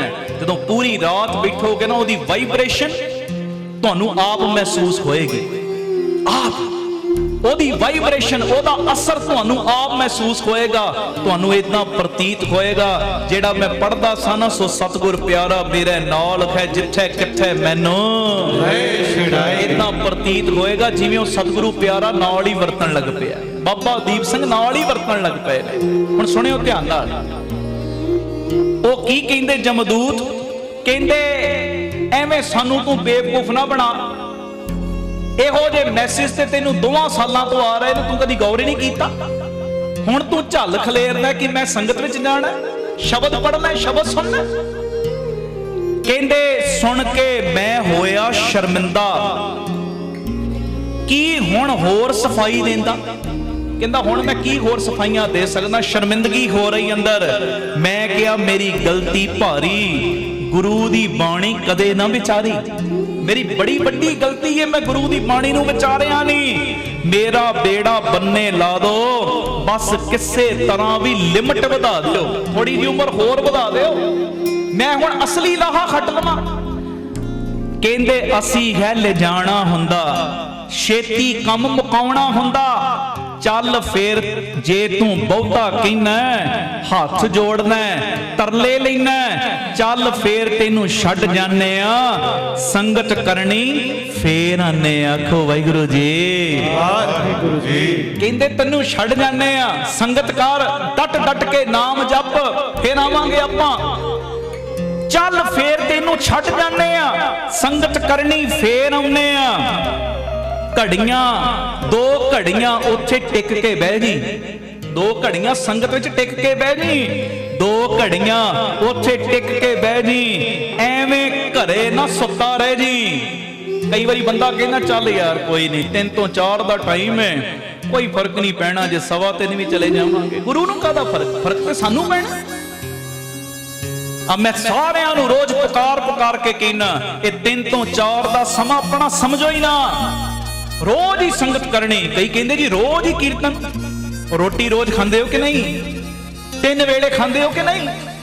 ਦੁੱਧ ਦਾ ਗਲਾਸ ਵੀ ਪੀਨੇ ਆ, ਰੋਟੀ ਵੀ ਖਾਣੇ, ਸ਼ਾਮ ਦੇ ਵੇਲੇ ਚਾਹ ਵੀ ਪੀਨੇ, ਸਨੈਕਸ ਵੀ ਖਾਂਦੇ ਆ, ਹੋਰ ਵੀ ਜੇ ਕੁਝ ਮਿਲ ਜੇ ਉਹ ਵੀ ਖਾਣਾ ਸ਼ੁਰੂ ਕਰ ਦਿੰਦੇ ਵਿੱਚ। ਉਹ ਜੇ ਸਰੀਰ ਨੂੰ ਜਿਉਂਦੇ ਰੱਖਣ ਦੇ ਲਈ ਤੈਨੂੰ ਖੁਰਾਕ ਦੀ ਲੋੜ ਏ, ਰੋਟੀ ਦੀ ਲੋੜ ਏ, ਤੇ ਆਤਮਾ ਨੂੰ ਜਿੰਦੇ ਰੱਖਣ ਦੇ ਲਈ ਤੈਨੂੰ ਬਾਣੀ ਦੀ, ਇਹ ਸੰਗਤ ਦੀ ਲੋੜ ਏ। ਨਿੱਤਾ ਪ੍ਰਤੀ ਸੰਗਤ ਕਰਨੀ। ਇਹ ਨਹੀਂ ਅੱਜ ਕੀਰਤਨ ਸੁਣਿਆ ਕੱਲ ਨਹੀਂ ਸੁਣਨਾ, ਕੱਲ ਸੁਣ ਲਿਆ ਪਰਸੋਂ ਨਾਗਾ ਕਰ ਦੇਣਾ। ਇਹ 3 ਤੋਂ 4 ਦਾ ਸਮਾਂ ਹੈ ਹੀ ਨਹੀਂ ਸਾਡਾ। ਇਹ ਹੈ ਹੀ ਗੁਰੂ ਰਾਮਦਾਸ ਜੀ ਦਾ, ਹੈ ਹੀ ਬਾਬਾ ਦੀਪ ਸਿੰਘ ਜੀ ਦਾ। ਔਰ ਮੈਂ ਗੁਰੂ ਜੀ ਦੀ ਕਿਰਪਾ ਨਾਲ ਕਹਿ ਰਿਹਾ, ਜਿਹੜੇ ਇਸ ਸਮੇਂ ਦੇ ਨੇਮ ਦੇ ਨਾਲ ਜੁੜ ਗਏ ਆ ਨਾ, ਬਾਬਾ ਦੀਪ ਸਿੰਘ ਜੀ 2 ਸਾਲ ਪਹਿਲੇ ਉਹਨਾਂ ਦਾ ਸਮਾਂ ਵੇਖ ਲਓ ਤੇ ਹੁਣ ਦਾ ਵੇਖ ਲਓ, ਖੰਡਿਆੜੇ ਨੇ ਬਰਕਤਾਂ ਹੀ ਪਾਈਆਂ, ਘਾਟੇ ਨਹੀਂ ਪਾਏ। ਬਰਕਤਾਂ ਹੀ ਕਿਧਰੋਂ ਨਾ ਕਿਧਰੋਂ ਬਖਸ਼ਿਸ਼ਾਂ ਹੀ ਵਰਤਾਈਆਂ, ਖਾਲੀ ਨਹੀਂ ਰੱਖਿਆ। ਇਹ ਮੇਰੀ ਬੇਨਤੀ ਏ, ਇਹ ਸਮਾਂ ਆਪਣਾ ਸਮਝਣਾ ਹੀ ਨਹੀਂ। ਹੁਣ ਉਹ ਬੰਦਾ ਕੀ ਆਪਣੀ ਲਿਖਤ ਵਿੱਚ ਲਿਖਦਾ, ਕਹਿੰਦੇ ਜਮਦੂਤ ਮੈਨੂੰ ਕਹਿ ਰਹੇ, ਕਹਿੰਦੇ 2 ਘੜੀਆਂ ਉੱਥੇ ਟਿਕ ਕੇ ਬਹਿ ਜੀ, ਐਵੇਂ ਘਰੇ ਨਾ ਸੁੱਤਾ ਰਹਿ ਜੀ। ਇੰਨੇ ਚਿਰ ਵਿੱਚ ਆ ਗਈ ਜਾਗ। ਉਹ ਬੰਦਾ ਕਹਿੰਦਾ ਇੰਨੇ ਚਿਰ 'ਚ ਮੇਰੀ ਇੱਕਦਮ ਜਾਗ ਖੁੱਲ ਗਈ। ਇੰਨੇ ਚਿਰ 'ਚ ਆ ਗਈ ਜਾਗ, ਬਣ ਗਏ ਮੇਰੇ ਚੰਗੇ ਭਾਗ। ਧੰਨਵਾਦ ਮੈਂ ਰੱਬ ਦਾ ਕਰਿਆ, ਸ਼ੁਕਰ ਖੁਦਾ ਦਾ ਮੈਂ ਨਹੀਂ ਮਰਿਆ। ਆਖੋ ਵਾਹਿਗੁਰੂ ਜੀ, ਸ਼ੁਕਰ ਖੁਦਾ ਦਾ ਮੈਂ ਨਹੀਂ ਮਰਿਆ, ਸ਼ੁਕਰ ਹੈ ਉਹਦਾ। ਇਹਦੇ ਸਾਰਾ ਸੁਪਨਾ ਵੇਖਦੇ ਆਸਾਂ। ਕਰ ਇਸ਼ਨਾਨ ਕੱਪੜੇ ਪਾ ਕੇ, ਸੋਹਣੀ ਸਿਰ ਦਸਤਾਰ ਸਜਾ ਕੇ, ਮੌਲਤ ਪਾ ਕੇ ਸ਼ੁਕਰ ਮਨਾਵਾਂ, ਤੇ ਕਾਲੀ ਕਾਲੀ ਤੁਰਿਆ ਜਾਵਾਂ। ਹੁਣ ਮੈਂ ਕਾਲੀ ਕਾਲੀ ਸੰਗਤ ਵੱਲ ਤੁਰਿਆ ਜਾਣ ਲੱਗ ਪਿਆ। ਲੱਗਣੀ ਸੀ ਜਿੱਥੇ ਗੁਰਮਤ ਕਲਾਸ। ਬੱਚਿਓ ਤੁਸੀਂ ਵੀ ਧਿਆਨ ਨਾਲ ਸੁਣਿਓ, ਆਲਸੀ ਨਹੀਂ, ਚੱਲ ਯਾਰ ਕੋਈ ਨਹੀਂ, ਕੀਰਤਨ ਸਿੱਖਣ ਦਾ ਟਾਈਮ ਹੈ, 15 ਮਿੰਟ ਲੇਟ ਚੱਲ ਜਾਾਂਗੇ। ਇੱਥੇ ਵੀ ਕਈ ਲੇਟ ਆਉਂਦੇ ਨੇ। 3 ਵਜੇ ਦਾ ਟਾਈਮ, 2:45 ਆਇਆ ਕਰੋ। ਮੈਂ ਰੋਜ਼ ਕਹਿੰਦਾ, ਜਦੋਂ ਸਮੇਂ ਹੱਥੋਂ ਨਿਕਲ ਗਏ, ਪਛਤਾਵੇ ਤੋਂ ਬਿਨਾ ਕੁਝ ਹੱਥ ਨਹੀਂ ਜੇ ਰਹਿ ਜਾਣਾ। ਲੱਭਣੇ ਨੇ ਸਮੇਂ, ਆਪਾਂ ਲੱਭਣੇ ਨੇ, ਪਛਤਾਵੇ ਨਾ ਆਉਣ ਸਾਡੇ ਹੱਥ ਵਿੱਚ। ਮੇਰੀ ਬੇਨਤੀ ਹੈ। ਉਹ ਕੀ ਲਿਖਦਾ, ਕਹਿੰਦਾ ਕਾਲੀ ਕਾਲੀ ਤੁਰਿਆ ਜਾਵਾਂ, ਲੱਗਣੀ ਸੀ ਜਿੱਥੇ ਗੁਰਮਤ ਕਲਾਸ, ਸਭ ਤੋਂ ਪਹਿਲਾਂ ਪਹੁੰਚਿਆ ਦਾਸ। ਕਹਿੰਦਾ ਜਿੱਥੇ ਹੁਣ ਗੁਰਮਤ ਦੀ ਕਲਾਸ, ਜਿੱਥੇ ਸੰਗਤ ਹੋਣੀ ਸੀ ਨਾ, ਸਾਰਿਆਂ ਤੋਂ ਪਹਿਲੇ ਜਾ ਕੇ, ਮੂਹਰੇ ਜਾ ਕੇ ਮੈਂ ਬਹਿ ਗਿਆ। ਲਾਲਚ ਫਿਕਰ ਭਉ ਮੁੱਕ ਗਿਆ ਸਭ। ਕਹਿੰਦਾ ਹੁਣ ਲਾਲਚ ਫਿਕਰ ਭਉ ਸਭ ਕੁਝ ਮੁੱਕ ਗਿਆ। ਸਤ ਸੰਗਤ ਚੋਂ ਦਿਸਿਆ ਰੱਬ। ਹੁਣ ਸੰਗਤ ਵਿੱਚ ਹੀ ਮੈਨੂੰ ਪਰਮੇਸ਼ਰ ਨਜ਼ਰ ਆਉਣ ਲੱਗ ਪਿਆ। ਜਿਹੜੇ ਰੱਬ ਨੂੰ ਮੈਂ ਬਾਹਰ ਲੱਭਦਾ ਸਾਂ, ਉਹ ਸੰਗਤ ਵਿੱਚ ਨਜ਼ਰ ਆਉਣ ਲੱਗ ਪਿਆ। ਤੇ ਸੰਗਤ ਵਿੱਚ ਜਦੋਂ ਉਹ ਨਜ਼ਰ ਆਇਆ, ਸੰਗਤ ਵਾਲੇ ਰੱਬ ਨੇ ਮੈਨੂੰ ਦੱਸਿਆ, ਮੈਂ ਸੰਗਤ ਵਿੱਚ ਵੀ ਬੈਠਾ, ਤੇਰੇ ਅੰਦਰ ਵੀ ਬੈਠਾ ਵਾਂ। ਆਖੋ ਧੰਨ ਗੁਰੂ ਰਾਮਦਾਸ ਜੀ, ਧੰਨ ਗੁਰੂ ਰਾਮਦਾਸ ਜੀ। ਸਤ ਸੰਗਤ ਚੋਂ ਦਿਸਿਆ ਰੱਬ। ਰੱਬ ਨੇ ਮੈਨੂੰ ਕੋਲ ਬੁਲਾਇਆ, ਘੁੱਟ ਕੇ ਮੈਨੂੰ ਗਲ ਨਾਲ ਲਾਇਆ। ਮੈਂ ਕਿਹਾ ਮੈਂ ਮੂਰਖ ਨੂੰ ਤੂੰ ਸਮਝਾਇਆ, ਚੰਗਾ ਹੋਇਆ ਸੁਪਨਾ ਆਇਆ। ਕਹਿੰਦੇ ਚੰਗਾ ਹੀ ਹੋਇਆ ਇਹ ਸੁਪਨਾ ਜਿਹੜਾ ਮੈਨੂੰ ਆ ਗਿਆ, ਨਹੀਂ ਤੇ ਅਜੇ ਤੱਕ ਮੈਂ ਸਮਝਣਾ ਨਹੀਂ ਸੀ। ਮੈਂ ਕਿਹਾ ਮੈਂ ਮੂਰਖ ਨੂੰ ਤੂੰ ਸਮਝਾਇਆ, ਚੰਗਾ ਹੋਇਆ ਸੁਪਨਾ ਆਇਆ। ਮੈਂ ਮੂਰਖ ਨੂੰ ਤੂੰ ਸਮਝਾਇਆ, ਚੰਗਾ ਹੋਇਆ ਸੁਪਨਾ ਆਇਆ। ਇਹ ਮੇਰੀ ਬੇਨਤੀ ਹੈ। ਉਹ ਸੁਪਨੇ ਦੇ ਵਿੱਚ ਜੋ ਕੁਝ ਵੇਖਿਆ ਨਾ, ਉਹਨੇ ਆਪਣੀ ਲਿਖਤ ਵਿੱਚ ਲਿਖ ਦਿੱਤਾ ਕਿ ਜਮਦੂਤ ਆਏ, ਮੈਂ ਤਰਲੇ ਮਿੰਤਾਂ ਕੱਢੀਆਂ, ਮੈਨੂੰ ਸਮਾਂ ਅਸਲੀਅਤ 'ਚ ਤੇ ਸਮਾਂ ਮਿਲਦਾ ਨਹੀਂ। ਤੇ ਮੇਰੀ ਬੇਨਤੀ, ਇਹ ਸਮੇਂ ਜਿਹੜੇ ਇਸ ਵੇਲੇ ਸਾਨੂੰ ਮਿਲੇ ਆ ਨਾ, ਇਹ ਵੱਧ ਤੋਂ ਵੱਧ ਇਹਨਾਂ ਸਮਿਆਂ ਦਾ ਲਾਭ ਉਠਾਓ। ਲਾਭ ਕਈ ਵਾਰੀ ਕਹਿੰਦੇ ਜੀ ਬੜੀ ਉਮਰ ਪਈ ਅਜੇ ਤੇ ਸਾਡੀ ਬਚਪਨ ਦੀ ਉਮਰ ਹੈ। ਨਹੀਂ ਭਾਈ, ਇਦਾਂ ਨਹੀਂ। ਇਹ ਕਦੀ ਨਾ ਕਿਹਾ ਕਰੋ ਬਚਪਨ ਦੀ ਉਮਰ, ਜਵਾਨੀ ਦੀ ਉਮਰ, ਫਿਰ ਨਾਮ ਜਪ ਲਾਂਗੇ, ਪਤਾ ਨਹੀਂ ਕਿਹੜੇ ਵੇਲੇ ਬੁਲਾਵਾ ਆ ਜਾਣਾ, ਕਿਹੜੇ ਵੇਲੇ ਕੋਈ ਪਤਾ ਨਹੀਂ। ਬਸ ਇਹ ਮੇਰੀ ਬੇਨਤੀ ਹੈ, ਜਿੰਨਾ ਵੀ ਹੋ ਸਕੇ ਇਹ ਸਤ ਸੰਗਤ ਤੋਂ ਲਾਭ ਲਓ। ਆਖੋ ਧੰਨ ਗੁਰੂ ਰਾਮਦਾਸ ਜੀ, ਧੰਨ ਗੁਰੂ ਰਾਮਦਾਸ ਜੀ। ਪਿਆਰ ਨਾਲ ਸਾਰੇ ਆਖੋ ਨਾ ਜੀ, ਧੰਨ ਬਾਬਾ ਦੀਪ ਸਿੰਘ। ਮੈਂ ਮੂਰਖ ਨੂੰ ਤੂੰ ਸਮਝਾਇਆ, ਚੰਗਾ ਹੋਇਆ ਸੁਪਨਾ ਆਇਆ। ਚੰਗਾ ਹੋਇਆ ਸੁਪਨਾ ਆਇਆ। ਉਹ ਲਿਖਦਾ ਹੈ, ਕਹਿੰਦਾ ਚੰਗਾ ਹੀ ਹੋਇਆ ਉਹ ਸੁਪਨਾ ਆਇਆ। ਸੁਪਨੇ ਨੇ ਅਸਲੀਅਤ ਦੇ ਵਿੱਚ ਮੇਰੇ ਮਨ ਨੂੰ ਜਗਾ ਕੇ ਰੱਖ ਦਿੱਤਾ। ਸਾਡਾ ਮਨ ਅਜੇ ਜਾਗਿਆ ਕਿ ਨਹੀਂ? ਅਸੀਂ ਸੰਗਤ ਵਿੱਚ ਉਦਮ ਨਾਲ ਆਉਂਦੇ ਆ ਕਿ ਆਲਸ ਪੈ ਜਾਂਦਾ ਹੈ। ਇਹ ਨਾ ਕਰਿਓ। ਜਿਹੜਾ ਅਸਲੀਅਤ ਦੇ ਵਿੱਚ ਸੌਦਾ ਨਾਲ ਜਾਣਾ ਨਾ, ਉਸ ਸੌਦੇ ਦਾ ਵੱਧ ਤੋਂ ਵੱਧ ਵਪਾਰ ਕਰੋ, ਵੱਧ ਤੋਂ ਵੱਧ।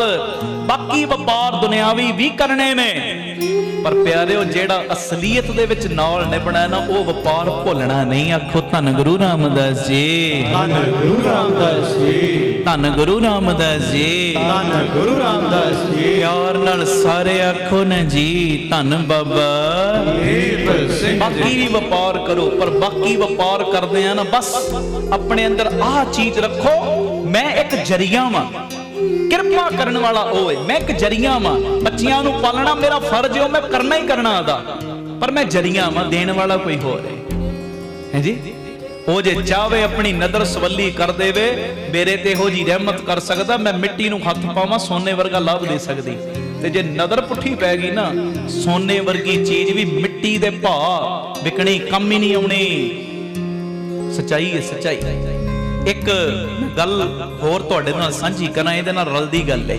ਆਖੋ ਧੰਨ ਗੁਰੂ ਰਾਮਦਾਸ ਜੀ, ਧੰਨ ਗੁਰੂ ਰਾਮਦਾਸ ਜੀ। ਪਿਆਰ ਨਾਲ ਆਖੋ ਨਾ ਜੀ, ਧੰਨ ਬਾਬਾ ਦੀਪ ਸਿੰਘ ਜੀ। ਇੱਕ ਘਰ ਦੇ ਮੁਖੀ ਨੂੰ ਨਾ ਇੱਕ ਅਭਿਮਾਨ ਵਾਲੀ ਗੱਲ ਨੇ ਅੰਦਰ ਘੇਰਾ ਪਾ ਲਿਆ। ਅੰਦਰ ਹਉਮੈ ਆ ਗਈ, ਅੰਦਰ ਈਗੋ ਆ ਗਈ, ਅਭਿਮਾਨ ਆ ਗਿਆ। ਉਹ ਕਿ ਮੇਰੇ ਬਿਨਾ ਮੇਰਾ ਪਰਿਵਾਰ ਚੱਲ ਹੀ ਨਹੀਂ ਸਕਦਾ। ਸੁਣਿਓ ਧਿਆਨ ਨਾਲ, ਘਰ ਦੇ ਮੁਖੀ ਬੰਦੇ ਨੂੰ ਅੰਦਰ ਈਗੋ ਆਈ, ਅਭਿਮਾਨ ਆਇਆ ਕਿ ਮੇਰੇ ਬਿਨਾ ਮੇਰਾ ਪਰਿਵਾਰ ਨਹੀਂ ਚੱਲ ਸਕਦਾ, ਪਰਿਵਾਰ ਦੇ ਸਾਰੇ ਕੰਮ ਰੁਕ ਜਾਣੇ ਨੇ। ਛੋਟੀ ਜੀ ਦੁਕਾਨ ਸੀ, ਜੋ ਵੀ ਆਮਦਨ ਹੁੰਦੀ ਸੀ ਉਹਦੇ ਨਾਲ ਪਰਿਵਾਰ ਦਾ ਗੁਜ਼ਾਰਾ ਚੱਲਦਾ ਸੀ, ਪਰ ਅੰਦਰ ਚੱਲੀ ਜਾਂਦਾ ਕਿ ਮੇਰੇ ਤੋਂ ਬਿਨਾ ਪਰਿਵਾਰ ਨਹੀਂ ਚੱਲ ਸਕਦਾ, ਕਿਉਂਕਿ ਕਮਾਉਣ ਵਾਲਾ ਇੱਕੋ ਹੀ ਸੀ, ਉਹ ਖਾਣ ਵਾਲੇ ਬਾਕੀ ਸਾਰੇ ਸੀ। ਤੇ ਬਸ ਇਹੋ ਹੀ ਡੀਂਗਾ ਹਰ ਵੇਲੇ ਮਾਰਦਾ ਰਹਿੰਦਾ, ਇਹੋ ਹੀ ਡੀਂਗਾ ਮਾਰਦਾ ਰਹਿੰਦਾ ਕਿ ਮੇਰੇ ਬਿਨਾ ਮੇਰਾ ਪਰਿਵਾਰ ਨਹੀਂ ਚੱਲ ਸਕਦਾ। ਇੱਕ ਦਿਨ ਮਹਾਂਪੁਰਸ਼ਾਂ ਦੀ ਸੰਗਤ ਵਿੱਚ ਪਹੁੰਚ ਗਿਆ, ਕੁਦਰਤੀ ਕੋਈ ਚੰਗਾ ਕਰਮ ਉੱਤੇ ਆ ਗਿਆ। ਆ ਸੰਗਤ ਜਿਵੇਂ ਹੁਣ ਤੁਸੀਂ ਕਰ ਰਹੇ, ਸੰਗਤ ਦੀ ਆਵਾਜ਼ ਕਿਤੇ ਕੰਨਾਂ 'ਚ ਪੈ ਗਈ, ਅੰਦਰ ਜਾ ਕੇ ਬਹਿ ਗਿਆ। ਤੇ ਮਹਾਂਪੁਰਸ਼ ਪਤਾ ਕੀ ਕਹਿ ਰਹੇ, ਕਹਿੰਦੇ ਦੁਨੀਆ ਦੇ ਵਿੱਚ ਕਿਸੇ ਤੋਂ ਬਿਨਾ ਕਿਸੇ ਦਾ ਕੰਮ ਨਹੀਂ ਰੁਕਦਾ। ਮਹਾਂਪੁਰਸ਼ ਇਹ ਕਹਿ ਰਹੇ ਸੀ। ਕੋਈ ਬੰਦਾ ਕਵੇ ਵੇਖਿਆ ਮੇਰੀ ਲੋੜ ਪੈ ਗਈ, ਜੇ ਮੈਂ ਨਾ ਹੁੰਦਾ ਇਹਨਾਂ ਦਾ ਕੰਮ ਰੁਕ ਜਾਣਾ ਸੀ, ਫਲਾਣੇ ਨੇ ਠੱਗੀ ਕਰਕੇ ਲੈ ਜਾਣਾ ਸੀ, ਫਲਾਣੇ ਨੇ ਇਦਾਂ ਕਰ ਦੇਣਾ ਸੀ। ਮਹਾਂਪੁਰਸ਼ ਕਹਿ ਕੀ ਰਹੇ, ਕਹਿੰਦੇ ਦੁਨੀਆ ਵਿੱਚ ਕਿਸੇ ਤੋਂ ਬਿਨਾ ਕਿਸੇ ਦਾ ਕੰਮ ਨਹੀਂ ਰੁਕਦਾ। ਪਹਿਲੇ ਵੀ ਕੰਮ ਚੱਲ ਰਹੇ ਸੀ, ਤੂੰ ਨਹੀਂ ਹੋਏਗਾ ਤਾਂ ਵੀ ਚੱਲਦੇ ਰਹਿਣੇ। ਆਖੋ ਵਾਹਿਗੁਰੂ ਜੀ, ਵਾਹਿਗੁਰੂ ਜੀ। ਹੁਣ ਜਦੋਂ ਇੰਨੀ ਗੱਲ ਇਹਨੇ ਸੁਣੀ ਨਾ, ਤੇ ਨਾਲ ਮਹਾਂਪੁਰ ਕਹਿ ਰਹੇ ਕਿ ਬਿਨਾਂ ਵਜ੍ਹਾ ਤੋਂ ਅਭਿਮਾਨ ਕਰਨਾ ਵਿਅਰਥ ਹੈ, ਕਿ ਮੈਂ ਕਮਾਉਣਾ ਮੇਰਾ ਪਰਿਵਾਰ ਪਲਦਾ। ਬਿਨਾਂ ਵਜ੍ਹਾ ਤੋਂ ਇਹ ਅਭਿਮਾਨ ਨਾ ਕੋਈ ਕਰੇ, ਕਿਉਂਕਿ ਦੁਨੀਆ ਵਿੱਚ ਕਿਸੇ ਦੇ ਬਿਨਾਂ ਕਿਸੇ ਦਾ ਕੰਮ ਨਹੀਂ ਰੁਕਦਾ। ਅਭਿਮਾਨ ਨਹੀਂ ਬੰਦੇ ਨੂੰ ਕਰਨਾ ਚਾਹੀਦਾ, ਹਰੇਕ ਬੰਦੇ ਨੂੰ ਆਪਣੇ ਭਾਗਾਂ ਦੇ ਅਨੁਸਾਰ ਪ੍ਰਾਪਤ ਹੁੰਦਾ ਹੈ। ਜਦੋਂ ਇਹ ਗੱਲ ਸੁਣੀ ਨਾ ਸੰਗਤ ਦੀ, ਜਦੋਂ ਕੀਰਤਨ ਦੀ ਸਮਾਪਤੀ ਹੋਈ, ਬਚਨਾਂ ਦੀ ਸਮਾਪਤੀ ਹੋਈ, ਉਹ ਬੰਦਾ ਮਹਾਂਪੁਰਸ਼ਾਂ ਦੇ ਕੋਲ ਚਲਿਆ ਗਿਆ। ਕਹਿੰਦਾ ਮਹਾਂਪੁਰਸ਼ੋ, ਮੈਂ ਕਮਾ ਕੇ ਲਿਆਉਣਾ, ਉਹਦੇ ਨਾਲ ਮੇਰੇ ਘਰ ਦਾ ਖਰਚਾ ਚੱਲਦਾ ਹੈ, ਮੇਰੇ ਤੋਂ ਬਿਨਾ ਮੇਰੇ ਪਰਿਵਾਰ ਦੇ ਸਾਰੇ ਮੈਂਬਰ ਤੇ ਭੁੱਖੇ ਮਰ ਜਾਣਗੇ। ਜੇ ਮੈਂ ਕਮਾਵਾਂਗਾ ਨਹੀਂ, ਮੇਰੇ ਤੋਂ ਬਿਨਾ ਤੇ ਸਾਰੇ ਪਰਿਵਾਰਕ ਮੈਂਬਰ ਭੁੱਖੇ ਮਰ ਜਾਣਗੇ। ਤੇ ਮਹਾਂਪੁਰਸ਼ ਕਹਿੰਦੇ ਇਹੋ ਹੀ ਤੇਰਾ ਭਰਮ ਹੈ। ਆਖੋ ਵਾਹਿਗੁਰੂ ਜੀ, ਵਾਹਿਗੁਰੂ ਜੀ। ਇਹੋ ਹੀ ਤੇਰਾ ਭਰਮ ਹੈ। ਹਰ ਕੋਈ ਆਪਣੇ ਭਾਗਾਂ ਦਾ ਖਾਂਦਾ ਹੈ, ਭਾਗਾਂ ਦਾ। ਤੇ ਉਸ ਵੇਲੇ ਉਹ ਮਹਾਂਪੁਰਸ਼ ਜਦੋਂ ਇਹਨਾਂ ਬਚਨ ਕਰਦੇ ਆ ਨਾ ਕਿ ਹਰ ਕੋਈ ਆਪਣੇ ਭਾਗਾਂ ਦਾ ਖਾਂਦਾ ਹੈ, ਤੇ ਉਹ ਪਰਿਵਾਰ ਦਾ ਮੋਢੀ ਮੈਂਬਰ ਪਤਾ ਕੀ ਕਹਿੰਦਾ, ਕਹਿਣ ਲੱਗਾ ਤੁਸੀਂ ਇਸ ਗੱਲ ਨੂੰ ਪ੍ਰਮਾਣਿਤ ਕਰਕੇ ਵਿਖਾਓ। ਆਖੋ ਧੰਨ ਗੁਰੂ ਰਾਮਦਾਸ ਜੀ, ਧੰਨ ਗੁਰੂ ਰਾਮਦਾਸ ਜੀ। ਪਿਆਰ ਨਾਲ ਸਾਰੇ ਆਖੋ ਧੰਨ ਬਾਬਾ ਦੀਪ ਸਿੰਘ ਜੀ। ਮਹਾਂਪੁਰਸ਼ ਕਹਿੰਦੇ ਠੀਕ ਹੈ, ਫਿਰ ਤੂੰ ਕਹਿੰਦਾ ਹੈ ਨਾ ਪ੍ਰਮਾਣਿਤ ਕਰਕੇ ਵਿਖਾਈਏ, ਠੀਕ ਹੈ, ਫਿਰ ਤੂੰ ਏਦਾਂ ਕਰ, ਬਿਨਾਂ ਕਿਸੇ ਨੂੰ ਕੁਝ ਦੱਸਿਆ ਆਪਣੇ ਘਰੋਂ ਕੁਝ ਮਹੀਨਿਆਂ ਦੇ ਲਈ ਗਾਇਬ ਹੋ ਜਾ। ਬਿਨਾਂ ਕਿਸੇ ਨੂੰ ਦੱਸਿਆ ਆਪਣੇ ਘਰੋਂ ਕੁਝ ਮਹੀਨਿਆਂ ਲਈ ਤੂੰ ਗਾਇਬ ਹੋ ਜਾ। ਉਹਨੇ ਕੀਤਾ ਇਦਾਂ ਹੀ, ਘਰ ਦੇ ਮੈਂਬਰਾਂ ਨੂੰ ਨਹੀਂ ਦੱਸਿਆ, ਦੋਸਤਾਂ ਮਿੱਤਰਾਂ ਨੂੰ ਨਹੀਂ ਦੱਸਿਆ, ਬਸ ਘਰੋਂ ਚਲਿਆ ਗਿਆ। ਤੇ ਮਹਾਂਪੁਰਸ਼ਾਂ ਨੇ ਸਭ ਪਾਸੇ ਖਬਰ ਕੀ ਫੈਲਾਤੀ ਕਿ ਜਿਹੜਾ ਆਹ ਬੰਦਾ ਹੈ ਨਾ, ਫਲਾਣਾ ਬੰਦਾ, ਉਹਨੂੰ ਸ਼ੇਰ ਨੇ ਖਾ ਲਿਆ।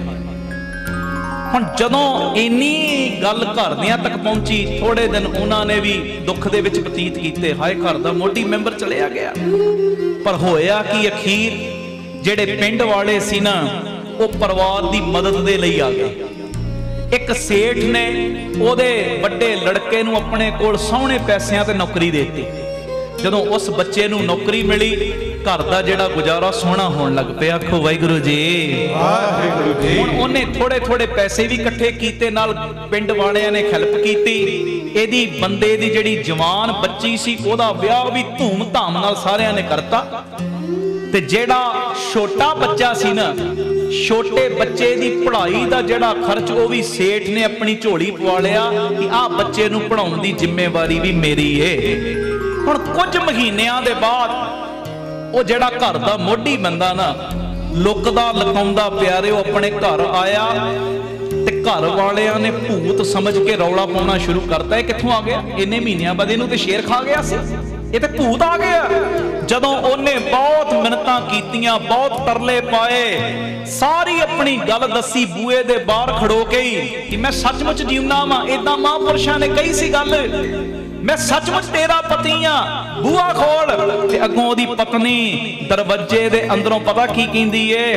ਕਹਿਣ ਲੱਗੀ ਹੁਣ ਸਾਨੂੰ ਤੁਹਾਡੀ ਜ਼ਰੂਰਤ ਨਹੀਂ ਰਹੀ। ਆਖੋ ਵਾਹਿਗੁਰੂ ਜੀ। ਵਾਹਿਗੁਰੂ ਜੀ। ਅਸੀਂ ਪਹਿਲੇ ਤੋਂ ਜ਼ਿਆਦਾ ਸੁਖੀ ਆ, ਪਹਿਲੇ ਤੋਂ ਜ਼ਿਆਦਾ ਖੁਸ਼ਹਾਲ ਆ, ਹੁਣ ਸਾਨੂੰ ਤੁਹਾਡੀ ਜ਼ਰੂਰਤ ਨਹੀਂ ਰਹੀ। ਉਹੋ ਹੀ ਬੰਦਾ ਜਿਹੜਾ ਕਹਿੰਦਾ ਸੀ ਕਿ ਮੈਂ ਕਮਾਉਣਾ, ਮੇਰਾ ਪਰਿਵਾਰ ਪਲਦਾ, ਜਿਹੜਾ ਕਹਿੰਦਾ ਸੀ ਮੇਰੇ ਤੋਂ ਬਿਨਾ ਪਰਿਵਾਰ ਚੱਲ ਨਹੀਂ ਸਕਦਾ, ਸਾਰੇ ਭੁੱਖੇ ਮਰ ਜਾਣਗੇ, ਹੁਣ ਉਹਦੇ ਅੰਦਰੋਂ ਸਾਰਾ ਅਭਿਮਾਨ ਉਤਰ ਗਿਆ। ਆਖੋ ਵਾਹਿਗੁਰੂ ਜੀ। ਵਾਹਿਗੁਰੂ ਜੀ। ਧੰਨ ਗੁਰੂ ਰਾਮਦਾਸ ਜੀ। ਧੰਨ ਗੁਰੂ ਰਾਮਦਾਸ ਜੀ। ਪਿਆਰ ਨਾਲ ਸਾਰੇ ਆਖੋ ਨਾ ਜੀ ਧੰਨ ਬਾਬਾ ਦੀਪ ਸਿੰਘ। ਇਹ ਮੇਰੀ ਬੇਨਤੀ ਏ, ਇਹ ਗੱਲ ਨੂੰ ਸਮਝਣ ਦਾ ਯਤਨ ਕਰੋ। ਸੰਸਾਰ ਕਿਸੇ ਦੇ ਲਈ ਵੀ ਨਹੀਂ ਰੁਕਦਾ। ਜਿਹੜੇ ਕਹਿੰਦੇ ਸੀ ਨਾ ਅਸੀਂ ਦੁਨੀਆ ਦੇ ਬਾਦਸ਼ਾਹ ਵਾਂ, ਉਹ ਵੀ ਕਬਰਾਂ ਦੇ ਵਿੱਚ ਅੱਜ ਮਿੱਟੀ ਨਾਲ ਮਿੱਟੀ ਹੋਏ ਪਏ ਨੇ। ਕਿਸੇ ਤੋਂ ਬਿਨਾ ਸੰਸਾਰ ਨਹੀਂ ਰੁਕਦਾ। ਇਹ ਮੇਰੀ ਬੇਨਤੀ ਪਿਆਰਿਓ, ਇੱਥੇ ਸਭ ਤੋਂ ਬਿਨਾ ਕੰਮ ਚੱਲ ਸਕਦਾ ਹੈ। ਇਸ ਸੰਸਾਰ ਨੂੰ ਅਸਲੀਅਤ ਦੇ ਵਿੱਚ ਚਲਾਉਣ ਵਾਲੇ ਗੁਰੂ ਰਾਮਦਾਸ ਮੇਰੇ ਪਰਮੇਸ਼ਰ ਸਾਈਂ ਜਾਂ ਉਹਦੇ ਸ਼ਹੀਦ ਸਿੰਘ ਖੰਡੇ ਵਾਲੇ ਬਾਬਾ ਜੀ ਨੇ। ਬੰਦਾ ਐਵੇਂ ਮਾਣ ਕਰੀ ਜਾਂਦਾ ਹੈ, ਮਾਣ ਨਾ ਕਰੀਏ। ਇਹਦਾ ਮਤਲਬ ਇਹ ਵੀ ਨਹੀਂ ਕਿ ਆਲਸੀ ਬਣ ਕੇ ਰਹਿਣਾ। ਜਿਵੇਂ ਮੈਂ ਪਹਿਲੇ ਕਿਹਾ, ਮਿਹਨਤ ਕਰ, ਡਟ ਡਟ ਕੇ ਮਿਹਨਤ ਕਰ। ਪੈਸੇ ਕਮਾਉਣੇ ਨੇ, ਡਟ ਕੇ ਕਮਾਓ। ਪੈਸੇ ਕਮਾਉਣ ਤੋਂ ਕੌਣ ਮਨਾ ਕਰਦਾ? ਡਟ ਕੇ ਕਮਾਓ, ਇਮਾਨਦਾਰੀ ਨਾਲ ਕਮਾਓ, ਡਟ ਡਟ ਕੇ ਕਮਾਓ, ਜਿੰਨੀ ਮਿਹਨਤ ਕਰ ਸਕਦੇ ਕਰੋ। ਗੱਲ ਬਸ ਇੰਨੀ ਹੈ, ਪੈਸੇ ਕਮਾਉਂਦਿਆਂ ਕਮਾਉਂਦਿਆਂ, ਵਪਾਰ ਕਰਦਿਆਂ ਕਰਦਿਆਂ ਇਹ ਕਿਹਾ ਕਰੋ ਗੁਰੂ ਰਾਮਦਾਸ, ਮਿਹਨਤ ਮੇਰੀ, ਰਹਿਮਤ ਤੇਰੀ। ਇਹ ਕੀਤੀ ਹੋਈ ਮਿਹਨਤ ਵੀ ਮੇਰੀ ਸਫਲੀ ਤਾਂ ਹੋਏਗੀ ਜੇ ਤੇਰੀ ਰਹਿਮਤ ਵਿੱਚ ਸ਼ਾਮਲ ਹੋ ਜਾਏਗੀ। ਗੱਲ ਬਸ ਇੰਨੀ ਹੈ, ਮਿਹਨਤ ਕਰੋ, ਪਰ ਮਿਹਨਤ ਕਰਦਿਆਂ ਕਰਦਿਆਂ ਉਹਦਾ ਸ਼ੁਕਰਾਨਾ ਕਰੋ। ਤੂੰ ਮੇਰਾ ਸਰੀਰ ਤੰਦਰੁਸਤ ਰੱਖਿਆ ਤਾਂ ਹੀ ਮੈਂ ਮਿਹਨਤ ਕਰਨੇ ਆ। ਜੇ ਅੱਜ ਮੈਂ ਕੀਰਤਨ ਤੇ ਬੈਠਾ, ਮੇਰਾ ਸਰੀਰ ਤੰਦਰੁਸਤ ਤਾਂ ਹੀ ਕਰਨੇ ਆ ਨਾ। ਹੁਣ ਮੈਂ ਮਾਣ ਕਰੀ ਜਾਵਾਂ, ਵੇਖਿਆ ਮੈਂ ਰੋਜ਼ ਹੀ ਕੀਰਤਨ ਕਰਦਾ, ਬਾਬਾ ਕਹਿੰਦਾ ਕੱਲ ਤੋਂ ਕਰਕੇ ਵਿਖਾ ਜਰਾ, ਦੱਸਣਾ ਤੈਨੂੰ। ਮੈਂ ਸਿਹਤ ਰਾਜੀ ਰੱਖਦਾ ਤਾਂ ਤੂੰ ਬਹਿਨਾ, ਮੈਂ ਬਿੱਦ ਬਣਾਉਣਾ ਤਾਂ ਤੂੰ ਬਹਿਨਾ। ਕੋਈ ਵੀ ਕੰਮ ਹੈ, ਤੁਸੀਂ ਆਪਣੀ ਫੀਲਡ ਵਿੱਚ ਕਿਤੇ ਵੀ ਅੱਗੇ ਵੱਧ ਰਹੇ ਹੋ ਨਾ, ਹਾਂ ਸਰੀਰਕ ਤੌਰ ਤੇ ਉਦਮ ਅਸੀਂ ਕਰਨਾ, ਪਰ ਅਸਲੀਅਤ ਦੇ ਵਿੱਚ ਘੁੰਡੀ ਤੇ ਕੋਈ ਹੋਰ ਕਮਾਈ ਜਾ ਰਿਹਾ ਹੈ ਨਾ, ਬਖਸ਼ਿਸ਼ ਕੋਈ ਹੋਰ ਕਰ ਰਿਹਾ। ਉਹ ਕੌਣ ਹੈ? ਉਹਦਾ ਨਾਮ ਆਖੋ ਧੰਨ ਗੁਰੂ ਰਾਮਦਾਸ ਜੀ। ਧੰਨ ਗੁਰੂ ਰਾਮਦਾਸ ਜੀ। ਧੰਨ ਗੁਰੂ ਰਾਮਦਾਸ ਜੀ। ਧੰਨ ਗੁਰੂ ਰਾਮਦਾਸ ਜੀ। ਪਿਆਰ ਨਾਲ ਸਾਰੇ ਆਖੋ ਨਾ ਜੀ ਧੰਨ ਬਾਬਾ ਦੀਪ ਸਿੰਘ ਜੀ। ਇੱਕ ਗੱਲ ਮੈਂ ਹੋਰ ਕਰਨੀ, ਸ਼ਾਇਦ ਹੋ ਪਾਵੇ ਕਿ ਨਾ, ਕਿਉਂਕਿ ਪਹਿਲੇ ਸ਼ਬਦ ਪੜ੍ਹ ਲਈ ਆਪਾਂ, ਸਮਾਂ ਵੀ ਆਪਣੀ ਰਫ਼ਤਾਰ ਨਾਲ ਦੌੜੇ ਚੱਲਿਆ ਜਾ ਰਿਹਾ। ਪਹਿਲੇ ਆਓ ਆਪਣਾ ਜਿਹੜਾ ਰੋਜ਼ ਦਾ ਨਿਸ਼ਾਨਾ ਹੈ, ਸਾਡਾ ਰੋਜ਼ ਦਾ ਮਕਸਦ, ਜਿਹੜਾ ਰੋਜ਼ ਦਾ ਮੋਟਿਵ, ਉਹਨੂੰ ਬੁਲੰਦ ਕਰੋ। ਆਖੋ ਆਪ ਸਬਰੋ, ਪਰਿਵਾਰ ਸਵਾਰੋ, ਸਮਾਜ ਆਪੇ ਹੀ ਸਵਰ ਜਾਏਗਾ। ਪਿਆਰ ਨਾਲ ਸਾਰੇ ਫਤਿਹ ਬੁਲਾਓ ਜੀ। ਵਾਹਿਗੁਰੂ ਜੀ ਕਾ ਖਾਲਸਾ, ਵਾਹਿਗੁਰੂ ਜੀ ਕੀ ਫਤਿਹ। ਸ਼ਬਦ ਮੈਂ ਪੜਾਂ ਉਸ ਤੋਂ ਪਹਿਲੇ ਫਿਰ ਮੈਂ ਬੇਨਤੀ ਕਰਨੇ ਆ, 13 ਤਰੀਕ ਆ ਰਹੀ, ਜਿਹੜੇ ਤੁਸੀਂ ਘਰਾਂ 'ਚ ਬਹਿ ਕੇ ਸੁਣ ਰਹੇ, ਮੈਂ ਤੁਹਾਨੂੰ ਕਹਿ ਰਿਹਾ ਪਿਆਰਿਓ, ਕਿਸੇ ਨੇ ਵੀ ਗੈਰ ਹਾਜ਼ਰੀ ਨਹੀਂ ਕਰਨੀ। ਸਾਰੇ ਪਰਿਵਾਰਕ ਮੈਂਬਰਾਂ ਨੇ ਪਹੁੰਚਣਾ ਹੀ ਪਹੁੰਚਣਾ। 7:30 ਲਾਸਟ ਪੌਣੇ 8 ਤੱਕ ਪਹੁੰਚ ਕੇ ਲੰਗਰ ਪ੍ਰਸ਼ਾਦ ਛਕ ਕੇ 9:30 ਪੌਣੇ 10 ਹਾਲ 'ਚ ਬਹਿ ਜਾਣਾ ਮਹਾਰਾਜ ਜੀ ਦੀ ਮਿਹਰ ਨਾਲ, ਔਰ ਪੂਰਾ ਲਾਹਾ ਲੈਣਾ। ਇਹ ਨਹੀਂ, ਕਿਉਂਕਿ ਵੈਸੇ ਸੰਗਤ ਨੂੰ ਪਤਾ ਹੀ ਹੈ ਮਹਾਰਾਜ ਜੀ ਦੀ ਮਿਹਰ ਨਾਲ ਕੋਈ ਉੱਠਦਾ ਨਹੀਂ, ਪਰ ਕਈ ਨਵੇਂ ਹੁੰਦੇ ਉਹਨਾਂ ਨੂੰ ਵੀ ਮੈਂ ਬੇਨਤੀ ਕਰਦਾ ਜਾਵਾਂ, ਇਹ ਨਹੀਂ ਚਲੋ ਘੰਟੇ ਬਾਅਦ ਫਿਰ ਟਹਿਲ ਆਏ ਜਾਂ ਏਦਾਂ। ਜੋ ਸ਼ੁਰੂਆਤ ਤੋਂ ਲੈ ਕੇ ਲਾਸਟ ਤੱਕ ਮਹਿਣਾ ਹੈ, ਗਰੰਟੀ ਦੇਣਾ ਗੁਰੂ ਰਾਮਦਾਸ ਬਾਬਾ ਦੀਪ ਸਿੰਘ ਕੋਈ ਨਾ ਕੋਈ ਬਖਸ਼ਿਸ਼ ਤੇ ਦੇ ਕੇ ਤੋਰਨਗੇ, ਖਾਲੀ ਨਹੀਂ ਮੋੜਨ ਲੱਗੇ। ਆਖੋ ਧੰਨ ਗੁਰੂ ਰਾਮਦਾਸ ਜੀ। ਗੁਰੂ ਰਾਮਦਾਸ ਤੁਸੀਂ ਤੇ ਆਏ ਹੋ, ਇਹ ਮੇਰਾ ਪਰਸਨਲ ਸੱਦਾ ਹੈ, ਪਰਸਨਲ ਇਨਵੀਟੇਸ਼ਨ। ਆਪਾਂ ਫੋਨਾਂ ਦੀ ਰੁਟੀਨ ਨਹੀਂ ਬਣਾਈ ਹੋਈ, ਫਲਾਣੇ ਮੈਂਬਰ ਨੂੰ ਫੋਨ ਕਰੋ ਜੀ, ਇਹਨੂੰ ਫੋਨ ਕਰੋ ਜੀ, ਉਹਨੂੰ ਫੋਨ ਕਰੋ, ਆ ਜੀ ਭਾਈ ਆ ਜੀ, ਇਦਾਂ ਨਹੀਂ। ਆ ਪਰਿਵਾਰਕ ਮੈਂਬਰ ਬਹਿਨੇ ਆ, ਖੁੱਲਾ ਸੱਦਾ ਦੇਣੇ ਆ। ਇਨਵੀਟੇਸ਼ਨ ਮੇਰੇ ਵੱਲੋਂ ਖੁੱਲਾ ਹੈ ਕਿ ਸਾਰੇ ਪਰਿਵਾਰਕ ਮੈਂਬਰਾਂ ਨੇ ਪਹੁੰਚਣਾ ਹੀ ਪਹੁੰਚਣਾ। ਇਹਦੇ 'ਚ ਕੋਈ ਇਹ ਨਹੀਂ ਰੱਖਣਾ ਕਿ ਮੈਨੂੰ ਫੋਨ ਨਹੀਂ ਕੀਤਾ ਜਾਂ ਮੈਂ ਟਰਸਟੀ ਮੈਂਬਰ ਸਾਂ, ਮੈਂ ਫਲਾਣਾ ਬੰਦਾ ਸਾਂ, ਮੈਨੂੰ ਸੁਣਿਆ ਨਹੀਂ ਦਿੱਤਾ। ਆਪਾਂ ਕਿਸੇ ਨੂੰ ਨਾ ਫੋਨ ਕੀਤੇ ਨਾ ਕਰਨੇ ਨੇ, ਸਾਡਾ ਫੋਨ ਤੇ ਹੋਈ। ਆਖੋ ਧੰਨ ਗੁਰੂ ਰਾਮਦਾਸ ਜੀ। ਧੰਨ ਗੁਰੂ ਰਾਮਦਾਸ। ਆਖੀ ਫੋਨ ਇਹੋ ਹੀ ਸੁਣਿਆ, ਇਹੋ ਹੀ ਦਿਲ ਨੂੰ ਦਿਲ ਦੀ ਤਾਰ ਖੜਕ ਰਹੀ ਹੈ, ਤੇ ਇਹੋ ਹੀ ਵੱਡੀ ਤਾਰ ਹੈ। ਸਾਨੂੰ ਹੋਰ ਕੁਝ ਚਾਹੀਦਾ ਵੀ ਨਹੀਂ। ਉਹ ਲੱਲੀਆਂ ਪੁੱਛੀਆਂ ਕਰਨਾ ਨਾ ਮੇਰਾ ਸੁਭਾਅ ਹੈ, ਨਾ ਬਣਿਆ ਨਾ ਬਣਦਾ। ਬਸ ਖੁੱਲੇ ਤੌਰ ਤੇ ਕਹਿ ਰਹੇ ਆ ਪਰਿਵਾਰਕ ਮੈਂਬਰਾਂ ਨੂੰ। ਔਰ ਮੈਂ ਪਿਛਲੀ ਵਾਰੀ ਵੀ ਕਿਹਾ ਸੀ, ਜੇ ਪਰਿਵਾਰਕ ਮੈਂਬਰਾਂ ਵਾਂਗ ਸਮਝਾਂ ਤੁਹਾਨੂੰ ਹੁਕਮ ਕਰ ਸਕਦਾ, ਆਇਓ ਜੀ। ਸੰਗਤ ਰੂਪ 'ਚ ਵੇਖਾਂ ਤੁਸੀਂ ਬੜੇ ਹੀ ਵੱਡੇ ਹੋ, ਤੁਸੀਂ ਮੈਨੂੰ ਹੁਕਮ ਲਾਉਣੇ ਨੇ। ਪਰ ਜੇ ਪਰਿਵਾਰਕ ਮੈਂਬਰਾਂ ਵਾਂਗ ਕਹਾਂ ਫਿਰ ਤੇ ਇੱਕ ਦੂਜੇ ਨਾਲ ਪ੍ਰੇਮ ਹੈ ਨਾ, ਤੁਸੀਂ ਮੈਨੂੰ ਕਹੋ ਮੈਂ ਤੁਹਾਨੂੰ ਕਹਿ ਦਿਆਂ। ਇਹਦੇ 'ਚ ਕਿਸੇ ਨੇ ਵੀ ਨਾਗਾ ਨਹੀਂ ਕਰਨਾ। ਸਾਰੀਆਂ ਸੰਗਤਾਂ ਨੇ ਦਰਸ਼ਨ ਦੇਣੇ ਹੀ ਦੇਣੇ ਨੇ। 13 ਤਰੀਕ ਨੂੰ ਪਰਿਵਾਰਾਂ ਸਮੇਤ ਵਹੀਨਾ ਘੱਤ ਕੇ ਸਭ ਨੇ ਪਹੁੰਚਣਾ। ਇਹ ਬੇਨਤੀ ਜਿੰਨਾ ਕੁ ਪ੍ਰਬੰਧ ਅਸੀਂ ਕਰਕੇ ਚੱਲ ਰਹੇ, ਸਾਡੇ ਹੱਥ ਖੜੇ ਕਰਵਾ ਦੇਣੇ ਨੇ। ਤੁਸੀਂ ਵੱਧ ਗਿਣਤੀ 'ਚ ਪਹੁੰਚਣਾ ਹੈ। ਅਸੀਂ ਕਹੀਏ ਨਹੀਂ ਯਾਰ, ਇਸ ਤੋਂ ਅਗਲੀ ਵਾਰੀ ਡਬਲ ਹੋਰ ਪ੍ਰਬੰਧ ਕਰਾਂਗੇ, ਗੁਰੂ ਜੀ ਦੀ ਮਿਹਰ ਨਾਲ। ਤਾਂ ਸਾਰੀਆਂ ਸੰਗਤਾਂ ਨੇ ਦਰਸ਼ਨ ਦੇਣੇ। ਸ਼ਬਦ ਪੜ੍ਹੀਏ, ਗੁਰੂ ਅਰਜਨ ਦੇਵ ਪਾਤਸ਼ਾਹ ਜੀ ਦਾ ਉਚਾਰਨ ਕੀਤਾ। 828 ਨੰਬਰ ਅੰਗ ਗੁਰੂ ਗ੍ਰੰਥ ਸਾਹਿਬ ਜੀ ਦੇ ਉੱਤੇ ਦਰਜ। ਐਸੀ ਕਿਰਪਾ ਮੋਹੇ ਕਰੋ ਸੰਤੈ ਚਰਨ, ਹਮਾਰੋ ਮਾਥਾ ਨੈਣ ਦਰਸ ਤਨ ਧੂਰ ਪਰੋਂ। ਆਓ ਇਹ ਸ਼ਬਦ ਦਾ ਗਾਇਨ ਸਾਰੇ ਰਲ ਮਿਲ ਕੇ ਕਰੀਏ, ਕੋਈ ਰਸਨਾ ਮੰਝੀ ਨਾ ਰਹੇ ਜੀ।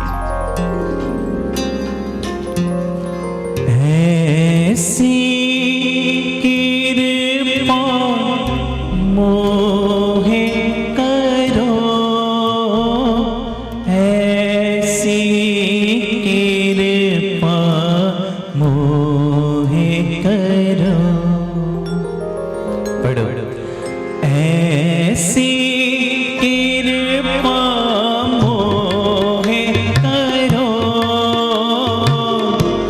ऐसी कृपा मोहे करो। बोलो, ऐसी कृपा मोहे करो,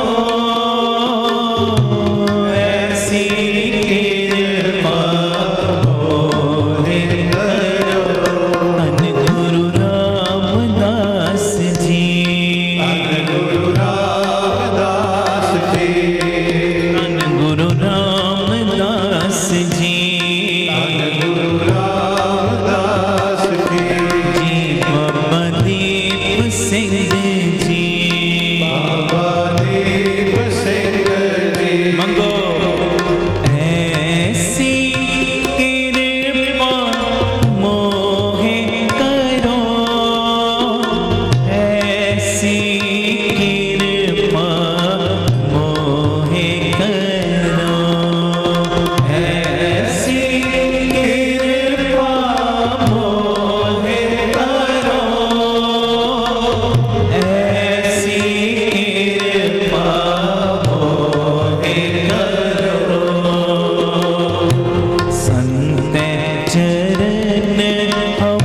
दास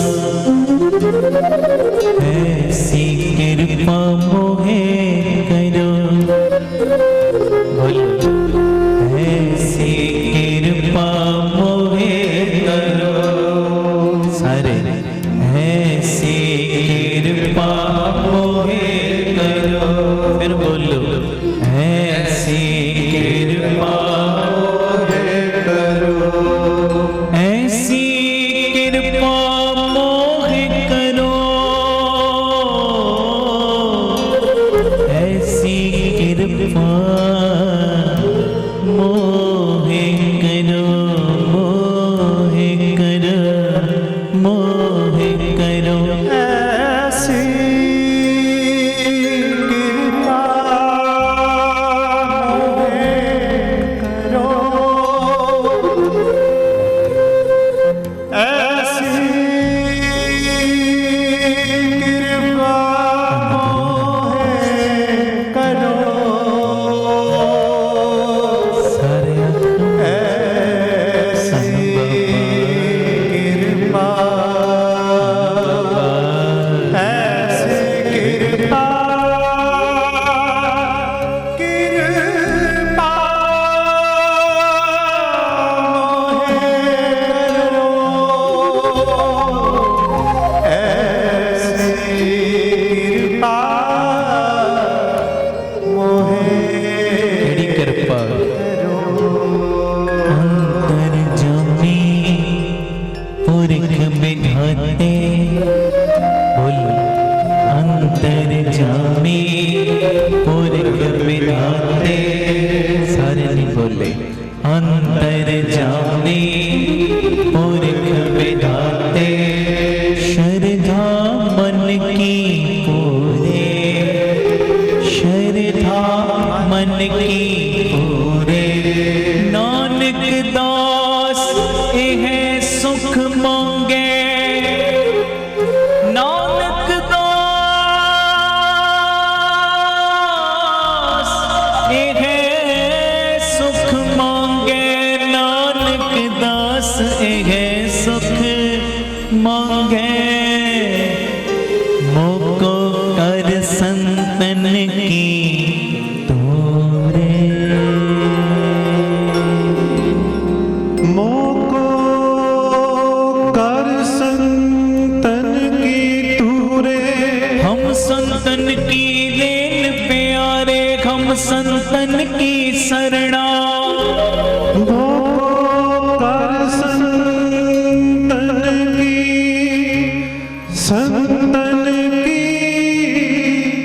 तूरे संत हमारी ओट सताड़ी संत हमारा गैणा मोको कर संतन की तूरे तूरे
ਵਾਹਿਗੁਰੂ ਐਸੀ ਕਿਰਪਾ ਮੋਹਿ ਕਰੋ,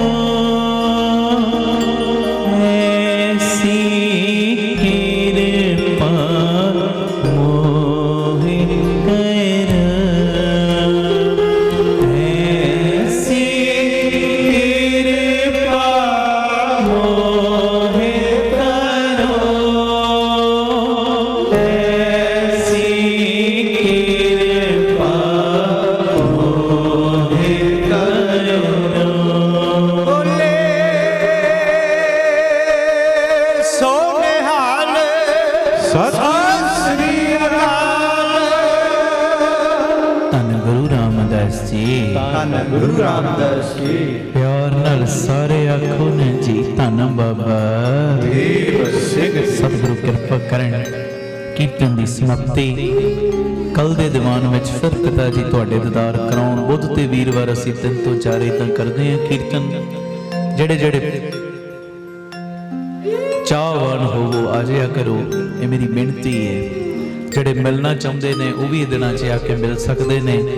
ਬਾਕੀ ਸੇਵਾਵਾਂ ਦੇ ਕਾਰਜਾਂ ਬਾਰੇ ਤੁਹਾਨੂੰ ਪਤਾ ਹੀ ਹੈ, ਕਈ ਪ੍ਰੇਮੀ ਨਵੇਂ ਜੁੜੇ ਹੁੰਦੇ ਤਾਂ ਮੈਨੂੰ ਬੇਨਤੀ ਕਰਨੀ ਪੈਂਦੀ। ਜਦੋਂ ਵੀ ਆਓ, ਜਿੰਨੀ ਵਾਰੀ ਆਓ ਅੰਮ੍ਰਿਤਸਰ ਸਾਹਿਬ 3-4 ਘੰਟੇ ਵੱਧ ਲੈ ਕੇ ਆਓ, ਆਪਣੀਆਂ ਅੱਖਾਂ ਨਾਲ ਆ ਕੇ ਵੇਖੋ। ਮੈਂ ਰੋਜ਼ ਖੁੱਲਾ ਸੱਦਾ ਦੇਣਾ, ਕਿਸੇ ਤੋਂ ਕੁਝ ਵੀ ਲੁਕਿਆ ਹੋਇਆ ਨਹੀਂ। ਆ ਕੇ ਵੇਖੋ ਕਿਵੇਂ ਦਾਤਾ ਬੰਦੀ ਛੋੜ ਪਬਲਿਕ ਸਕੂਲ ਚੱਲ ਰਿਹਾ, ਗੁਰਮਤ ਦੀ ਪੜ੍ਹਾਈ ਵੀ, ਦੁਨਿਆਵੀ ਪੜ੍ਹਾਈ ਵੀ, ਕਿਵੇਂ ਵਿਧਵਾ ਬੀਬੀਆਂ ਨੂੰ ਹਰ ਮਹੀਨੇ ਰਾਸ਼ਨ ਦੇਣ ਦੀ ਸੇਵਾ ਹੁੰਦੀ ਹੈ। ਇਸੇ ਜਗ੍ਹਾ ਦੇ ਉੱਤੇ ਰਾਮ ਤੀਰਥ ਰੋਡ ਤੇ ਜੋ Baba Deep Singh health care charitable ਹਸਪਤਾਲ 20 ਰੁਪਈਆਂ ਦੀ ਪਰਚੀ 'ਚ 2 ਦਿਨ ਦੀ ਦਵਾਈ, ਡਿਜੀਟਲ ਐਕਸਰੇ 150 ਰੁਪਏ 'ਚ, ਲੈਬੋਰਟਰੀ ਦੇ ਸਾਰੇ ਟੈਸਟ ਲਾਗਤ ਮੁੱਲ ਨਾਲ। ਜਿਹੜੀ ਦਵਾਈ ਮੰਨ ਲਓ ਬਾਜ਼ਾਰੋਂ 100 ਦੀ, ਇੱਥੇ 30 ਦੀ ਦਿੱਤੀ ਜਾਂਦੀ। ਆ ਕੇ ਜਿਹੜਾ ਲਾਭ ਲੈਣਾ ਚਾਹਵੇ ਲੈ ਸਕਦਾ ਹੈ ਮਹਾਰਾਜ ਜੀ ਦੀ ਮਿਹਰ ਨਾਲ। ਇਸ ਤੋਂ ਇਲਾਵਾ ਇਸੇ ਜਗ੍ਹਾ ਦੇ ਉੱਤੇ ਬਾਬਾ ਦੀਪ ਸਿੰਘ ਜੀ ਗੁਰਮਤਿ ਗਿਆਨ ਸੰਗੀਤ ਅਕੈਡਮੀ ਚੱਲ ਰਹੀ। 2 ਸਾਲਾਂ ਦਾ ਲੜਕਿਆਂ ਦਾ ਗੁਰਮਤਿ ਦਾ ਕੋਰਸ, ਕੀਰਤਨ ਦੀ ਸਿਖਲਾਈ, ਤਬਲੇ ਦੀ ਸਿਖਲਾਈ, ਗੁਰਬਾਣੀ ਦੀ ਸੰਥਿਆ, ਬੱਚਿਆਂ ਦੀ ਸਿਹਤ ਵੱਲ ਰਵੇ, ਜਿਮ ਵੀ, ਘੋੜ ਸਵਾਰੀ, ਇਹ ਸਾਰੀਆਂ ਚੀਜ਼ਾਂ। ਕਿਸੇ ਕੋਲੋਂ 1 ਰੁਪਿਆ ਵੀ ਚਾਰਜ ਨਹੀਂ ਕੀਤਾ ਗਿਆ ਮਹਾਰਾਜ ਜੀ ਦੀ ਮਿਹਰ ਨਾਲ। ਗੁਰੂ ਬਾਬਾ ਨਾਨਕ ਜੀ ਦੀ ਰਸੋਈ ਚੱਲ ਰਹੀ, 2000 ਤੋਂ ਵੀ ਵੱਧ ਪ੍ਰੇਮੀ ਰੋਜ਼ਾਨਾ ਪ੍ਰਸ਼ਾਦਾ ਛਕਦੇ ਨੇ। ਗੁਰੂ ਬਾਬਾ ਨਾਨਕ ਜੀ ਦੀ ਚਲਦੀ ਫਿਰਦੀ ਰਸੋਈ, ਉਹ ਗੱਡੀ ਰਾਹੀਂ ਵੀ ਬੇਅੰਤ ਪ੍ਰਾਣੀ, ਜਿੱਥੇ ਜਿੱਥੇ ਲੋੜ ਹੁੰਦੀ ਪ੍ਰਸ਼ਾਦਾ ਉਹਨਾਂ ਦੇ ਲਈ ਤਿਆਰ ਕਰਕੇ ਪਹੁੰਚਾਇਆ ਜਾਂਦਾ ਹੈ। ਇਹ ਸੇਵਾਵਾਂ ਦਾ ਕੁੰਭ ਚੱਲ ਰਿਹਾ। ਬਿਲਕੁਲ ਨਾਲ ਜਿਹੜੀ ਜਗ੍ਹਾ ਬਖਸ਼ੀ, ਦੂਸਰਾ unit Baba Deep Singh charitable trust ਨੂੰ, ਜਿੱਥੇ ਜੀ ਦਇਆ ਪ੍ਰਵਾਨ ਪਾਰਕ ਦੀ ਉਸਾਰੀ ਪੂਰੇ ਜ਼ੋਰਾਂ ਤੇ ਚੱਲ ਰਹੀ ਹੈ। ਜਿੱਥੇ ਪੰਛੀਆਂ ਨੂੰ ਦਾਣਾ ਪਾਉਣਾ, ਖਾਣਾ ਪਾਉਣਾ ਔਰ ਬਿਮਾਰ ਪੰਛੀਆਂ ਦੇ ਇਲਾਜ ਦਾ ਹਸਪਤਾਲ ਬਣਦਾ ਹੈ। ਵੇਖਣ ਯੋਗ ਉਹ ਜਗ੍ਹਾ ਬਣੇਗੀ ਜੋ ਤੁਹਾਡੀ ਖਿੱਚ ਦਾ ਕੇਂਦਰ ਬਣੇਗੀ। ਉਹ ਚੀਜ਼ ਜਦੋਂ ਸਭ ਪਾਸੇ ਹਰਿਆਵਲ, ਥੋੜਾ ਸਮਾਂ ਲੱਗੇਗਾ ਤੇ ਪਰ ਜਦੋਂ ਬਣ ਕੇ ਤਿਆਰ ਹੋਈ ਤੁਹਾਡੀਆਂ ਸੀਸਾਂ ਮਿਲਣਗੀਆਂ। ਤੁਹਾਡੇ ਅੰਦਰੋਂ ਵੀ ਸ਼ੁਕਰਾਨਾ ਨਿਕਲੇਗਾ, ਦਾਤਿਆ ਮੇਰਾ ਦਿੱਤਾ ਕਣਕਾਂ ਵੀ ਸਹੀ ਟਿਕਾਣੇ ਲਵਾਤਾ ਹੈ। ਤੂੰ ਆਖੋ ਧੰਨ ਗੁਰੂ ਰਾਮਦਾਸ ਜੀ। ਕਿਤੇ ਤੁਹਾਡਾ ਕਣਕਾਂ ਦਵਾਈਆਂ ਦੇ ਲਈ ਵਰਤਿਆ ਜਾ ਰਿਹਾ, ਕਿਤੇ ਮਹਾਰਾਜ ਜੀ ਦੀ ਕਿਰਪਾ ਨਾਲ ਲੰਗਰਾਂ ਲਈ ਵਰਤਿਆ ਜਾ ਰਿਹਾ, ਕਿਤੇ ਪੰਛੀਆਂ ਦੇ ਪਾਰਕ ਲਈ, ਪੰਛੀਆਂ ਜੀਆਂ ਨੂੰ ਜੋ ਪਾਲਣ ਵਾਸਤੇ ਉਹ ਚੀਜ਼ਾਂ ਲਈ ਵਰਤਿਆ ਜਾ ਰਿਹਾ। ਔਰ ਨਵੀਂ ਜਗ੍ਹਾ ਦੇ ਉੱਤੇ ਹੀ ਗੁਰਦੁਆਰਾ ਸਾਹਿਬ ਵੀ ਬਣਨਾ, ਸਰਾਂ ਵੀ, ਬਾਹਰੋਂ ਆਉਣ ਵਾਲੀਆਂ ਸੰਗਤਾਂ ਦੇ ਲਈ ਸਾਰੀ ਸਰਾਂ ਵੀ ਤਿਆਰ ਹੋਣੀ ਹੈ। ਇਹ ਦੂਜਾ ਯੂਨਿਟ ਸੇਵਾਵਾਂ ਵੱਲ ਵਧਿਆ। ਪਿਤਾ ਜੀ ਨੇ ਤੀਜਾ ਯੂਨਿਟ ਦਿੱਤਾ ਜੰਮੂ ਪਠਾਨਕੋਟ ਹਾਈਵੇ ਰੋਡ ਦੇ ਉੱਤੇ, ਅੱਡਾ ਗੋਪਾਲਪੁਰਾ। ਅੱਡਾ ਗੋਪਾਲਪੁਰਾ ਮੇਨ ਰੋਡ ਦੇ ਉੱਤੇ ਜਗ੍ਹਾ ਬਖਸ਼ੀ, ਜਿੱਥੇ ਸਕੂਲ, ਹਸਪਤਾਲ ਨਾਲ ਗੁਰੂ ਬਾਬਾ ਨਾਨਕ ਜੀ ਦੀ ਰਸੋਈ, ਹੈਲਥ ਤੇ ਐਜੂਕੇਸ਼ਨ, ਇਹ 2 ਚੀਜ਼ਾਂ ਨੂੰ ਮੁੱਖ ਤੌਰ ਤੇ ਲੈ ਕੇ ਚੱਲ ਰਹੇ ਹਾਂ। ਮਾਇਆ ਪੱਖੋਂ ਸਸਤੀਆਂ ਪਰ ਹੁਣ ਟੌਪ ਕਲਾਸ। ਫਿਰ ਤੁਸੀਂ ਅੱਗੇ ਵਧੋਗੇ। ਨਵੀਂ ਜਗ੍ਹਾ ਦੀ ਰਜਿਸਟਰੀ ਅਜੇ ਹੋਣੀ ਹੈ। 2500 ਰੁਪਏ 1 ਗਜ ਦੀ ਸੇਵਾ, 1-1, 2-2, 5-5 ਗਜ ਦੀ ਸੇਵਾ ਵੀ ਕਰਿਓ। ਪੱਕੇ ਮਹੀਨਾਵਾਰੀ ਡੋਨਰ ਬਣ ਜਾਓ ਕਿ ਇੰਨੀ ਸੇਵਾ ਅਸੀਂ ਟਰਸਟ ਨੂੰ ਹਰ ਮਹੀਨੇ ਭੇਜਣੀ ਹੈ। ਜਿੰਨੀ ਤੁਹਾਡੀ ਵਿੱਤ ਹੈ, 100 ਦੀ ਵਿੱਤ 100 ਭੇਜੋ, ਹਜ਼ਾਰਾਂ ਦੀ ਵਿੱਤ 1000 ਭੇਜੋ, ਲੱਖਾਂ ਦੀ ਵਿੱਤ ਤੇ ਲੱਖ ਭੇਜੋ। ਜਿੰਨੀ ਗੁਰੂ ਨੇ ਤੁਹਾਨੂੰ ਸਮਰੱਥਾ ਦਿੱਤੀ, ਪੱਕੇ ਮਹੀਨਾਵਾਰੀ ਡੋਨਰ ਬਣੋ। ਤੁਹਾਡੇ ਟੀਵੀ ਸਕਰੀਨ ਦੇ ਉੱਤੇ ਅਕਾਊਂਟ ਡਿਟੇਲਸ ਚੱਲ ਰਹੀਆਂ ਨੇ, ਆਪ ਜੀ ਸਕਰੀਨਸ਼ਾਟ ਲੈ ਲਓ। ਪੱਕੇ ਮਹੀਨਾਵਾਰੀ ਡੋਨਰ ਬਣੋ। ਇਹ ਸੇਵਾ ਤੁਸੀਂ ਸਾਨੂੰ ਗੂਗਲ ਪੇ, ਫੋਨ ਪੇ, ਪੇਟੀਐਮ ਵੀ ਕਰ ਸਕਦੇ। ਇੱਕੋ ਹੀ ਨੰਬਰ ਹੈ 9815099513 9815089513। ਦੂਜਾ ਨੰਬਰ ਨਹੀਂ ਕੋਈ ਜਿਹਦੇ ਉੱਤੇ ਤੁਸੀਂ ਫੋਨ ਪੇ ਜਾਂ ਗੂਗਲ ਪੇ ਕਰਨੇ, ਇੱਕੋ ਹੀ ਨੰਬਰ ਹੈ। ਇਹ ਚੀਜ਼ ਦਾ ਸੰਗਤ ਜ਼ਰੂਰ ਧਿਆਨ ਰੱਖੇ। ਬਾਕੀ ਰਹਿਣ ਸਬਾਈ ਦੇ ਵਿੱਚ ਪਰਿਵਾਰਾਂ ਸਮੇਤ ਵਹੀਰਾਂ ਘੱਟ ਕੇ ਸਭ ਨੇ ਪਹੁੰਚਣਾ। ਇਹ ਬੇਨਤੀਆਂ ਪ੍ਰਮਾਣ ਪਿਆਰ ਨਾਲ ਸਾਰੇ ਫਤਿਹ ਬੁਲਾਓ ਜੀ। ਵਾਹਿਗੁਰੂ ਜੀ ਕਾ ਖਾਲਸਾ, ਵਾਹਿਗੁਰੂ ਜੀ ਕੀ ਫਤਿਹ। ਵਾਹਿਗੁਰੂ ਜੀ ਕਾ ਖਾਲਸਾ, ਵਾਹਿਗੁਰੂ ਜੀ ਕੀ ਫਤਿਹ। ਧੰਨ ਗੁਰੂ ਰਾਮਦਾਸ ਜੀ, ਧੰਨ ਬਾਬਾ ਦੀਪ ਸਿੰਘ ਜੀ, ਸਾਧ ਸੰਗਤ ਜੀ। ਆਪ ਜੀਆਂ ਨੇ ਜਿਵੇਂ ਦਾਸ ਦੀ ਪਹਿਲੀ ਕਿਤਾਬ ਸਭੇ ਜੀ ਸੰਭਾਲ ਆਪਣੀ ਮਿਹਰ ਕਰ, ਬੜਾ ਹੀ ਉਸ ਕਿਤਾਬ ਨੂੰ ਪਿਆਰ ਦਿੱਤਾ। ਹਜ਼ਾਰਾਂ ਦੇ ਹਿਸਾਬ ਨਾਲ ਉਹ ਕਿਤਾਬ ਨੂੰ ਖਰੀਦਿਆ ਵੀ, ਪ੍ਰਚਾਰ ਹਿਤ ਉਸ ਕਿਤਾਬ ਨੂੰ ਵੰਡਿਆ ਵੀ, ਤੇ ਤੁਹਾਡੇ ਹੁਕਮ ਨੂੰ ਮੁੱਖ ਰੱਖਦਿਆਂ ਹੋਇਆਂ ਇਹ ਦਾਸ ਦੀ ਦੂਸਰੀ ਕਿਤਾਬ ਸਾਜਨੋ ਤੂੰ ਮੀਤ ਮੇਰਾ ਇਹ ਰਿਲੀਜ਼ ਹੋਈ ਹੈ। ਔਰ ਇਸ ਕਿਤਾਬ ਦੇ ਵਿੱਚ ਵੀ ਕੀਰਤਨਾਂ ਦੇ ਉਤਾਰੇ ਨੇ। ਜਿਵੇਂ ਤੁਸੀਂ ਕੀਰਤਨ ਸਰਵਣ ਕਰਦੇ ਹੋ ਨਾ, ਬਸ ਉਸੇ ਤਰ੍ਹਾਂ ਇੱਕ ਇੱਕ ਲਫ਼ਜ਼ ਇਸ ਕਿਤਾਬ ਦੇ ਵਿੱਚ ਲਿਖਿਆ ਹੋਇਆ। ਜਦੋਂ ਤੁਸੀਂ ਪੜ੍ਹੋਗੇ ਕਿਤਾਬ ਨੂੰ, ਤੁਹਾਨੂੰ ਇਦਾਂ ਦੀ ਫੀਲਿੰਗ ਆਏਗੀ ਜਿਵੇਂ ਅਸੀਂ ਕੀਰਤਨ ਕਰ ਰਹੇ ਹਾਂ, ਕੀਰਤਨ ਸੁਣ ਰਹੇ ਹਾਂ। ਤੇ ਇਹ ਮੈਂ ਬੇਨਤੀ ਕਰਦਾ, ਇਹ ਕਿਤਾਬ ਨੂੰ ਆਪਣੇ ਪੜ੍ਹਨ ਵਾਸਤੇ ਤੇ ਮੰਗਵਾਇਓ, ਅਗਾਂਹ ਵੰਡਣ ਵਾਸਤੇ। ਕੋਈ ਬੱਚੇ ਦਾ ਜਨਮ ਦਿਨ ਜਾਂ ਕਿਸੇ ਦੀ ਕੋਈ ਮੈਰਿਜ ਐਨੀਵਰਸਰੀ ਹੈ, ਘਰ ਦੇ ਵਿੱਚ ਕੋਈ ਵੀ ਤੁਹਾਡੇ ਪ੍ਰੋਗਰਾਮ ਹੈ, ਇਹ ਖੁਸ਼ੀ ਦੇ ਵਿੱਚ ਇਹ ਪ੍ਰਚਾਰ ਕਰਿਓ। ਤੁਸੀਂ ਕਿਤਾਬ ਨੂੰ ਘਰ ਘਰ ਦੇ ਵਿੱਚ ਪਹੁੰਚਾਇਓ, ਗੁਰਮਤਿ ਦਾ ਪ੍ਰਚਾਰ ਘਰ ਘਰ ਦੇ ਵਿੱਚ ਪਹੁੰਚਾਇਓ। ਨੰਬਰ ਤੁਹਾਡੇ ਟੀਵੀ ਸਕਰੀਨ ਦੇ ਉੱਤੇ ਆ ਰਿਹਾ 9875909004। ਇਸ ਨੰਬਰ ਤੇ ਆਪ ਜੀ ਸੰਪਰਕ ਕਰਕੇ ਕਿਤਾਬ ਆਪਣੇ ਲਈ ਵੀ ਤੇ ਅਗਾਂਹ ਵੰਡਣ ਲਈ ਵੀ ਮੰਗਵਾ ਸਕਦੇ ਹੋ। ਇਹ ਬੇਨਤੀ ਪ੍ਰਵਾਨ ਕਰਿਓ। ਵਾਹਿਗੁਰੂ ਜੀ ਕਾ ਖਾਲਸਾ, ਵਾਹਿਗੁਰੂ ਜੀ ਕੀ ਫਤਿਹ।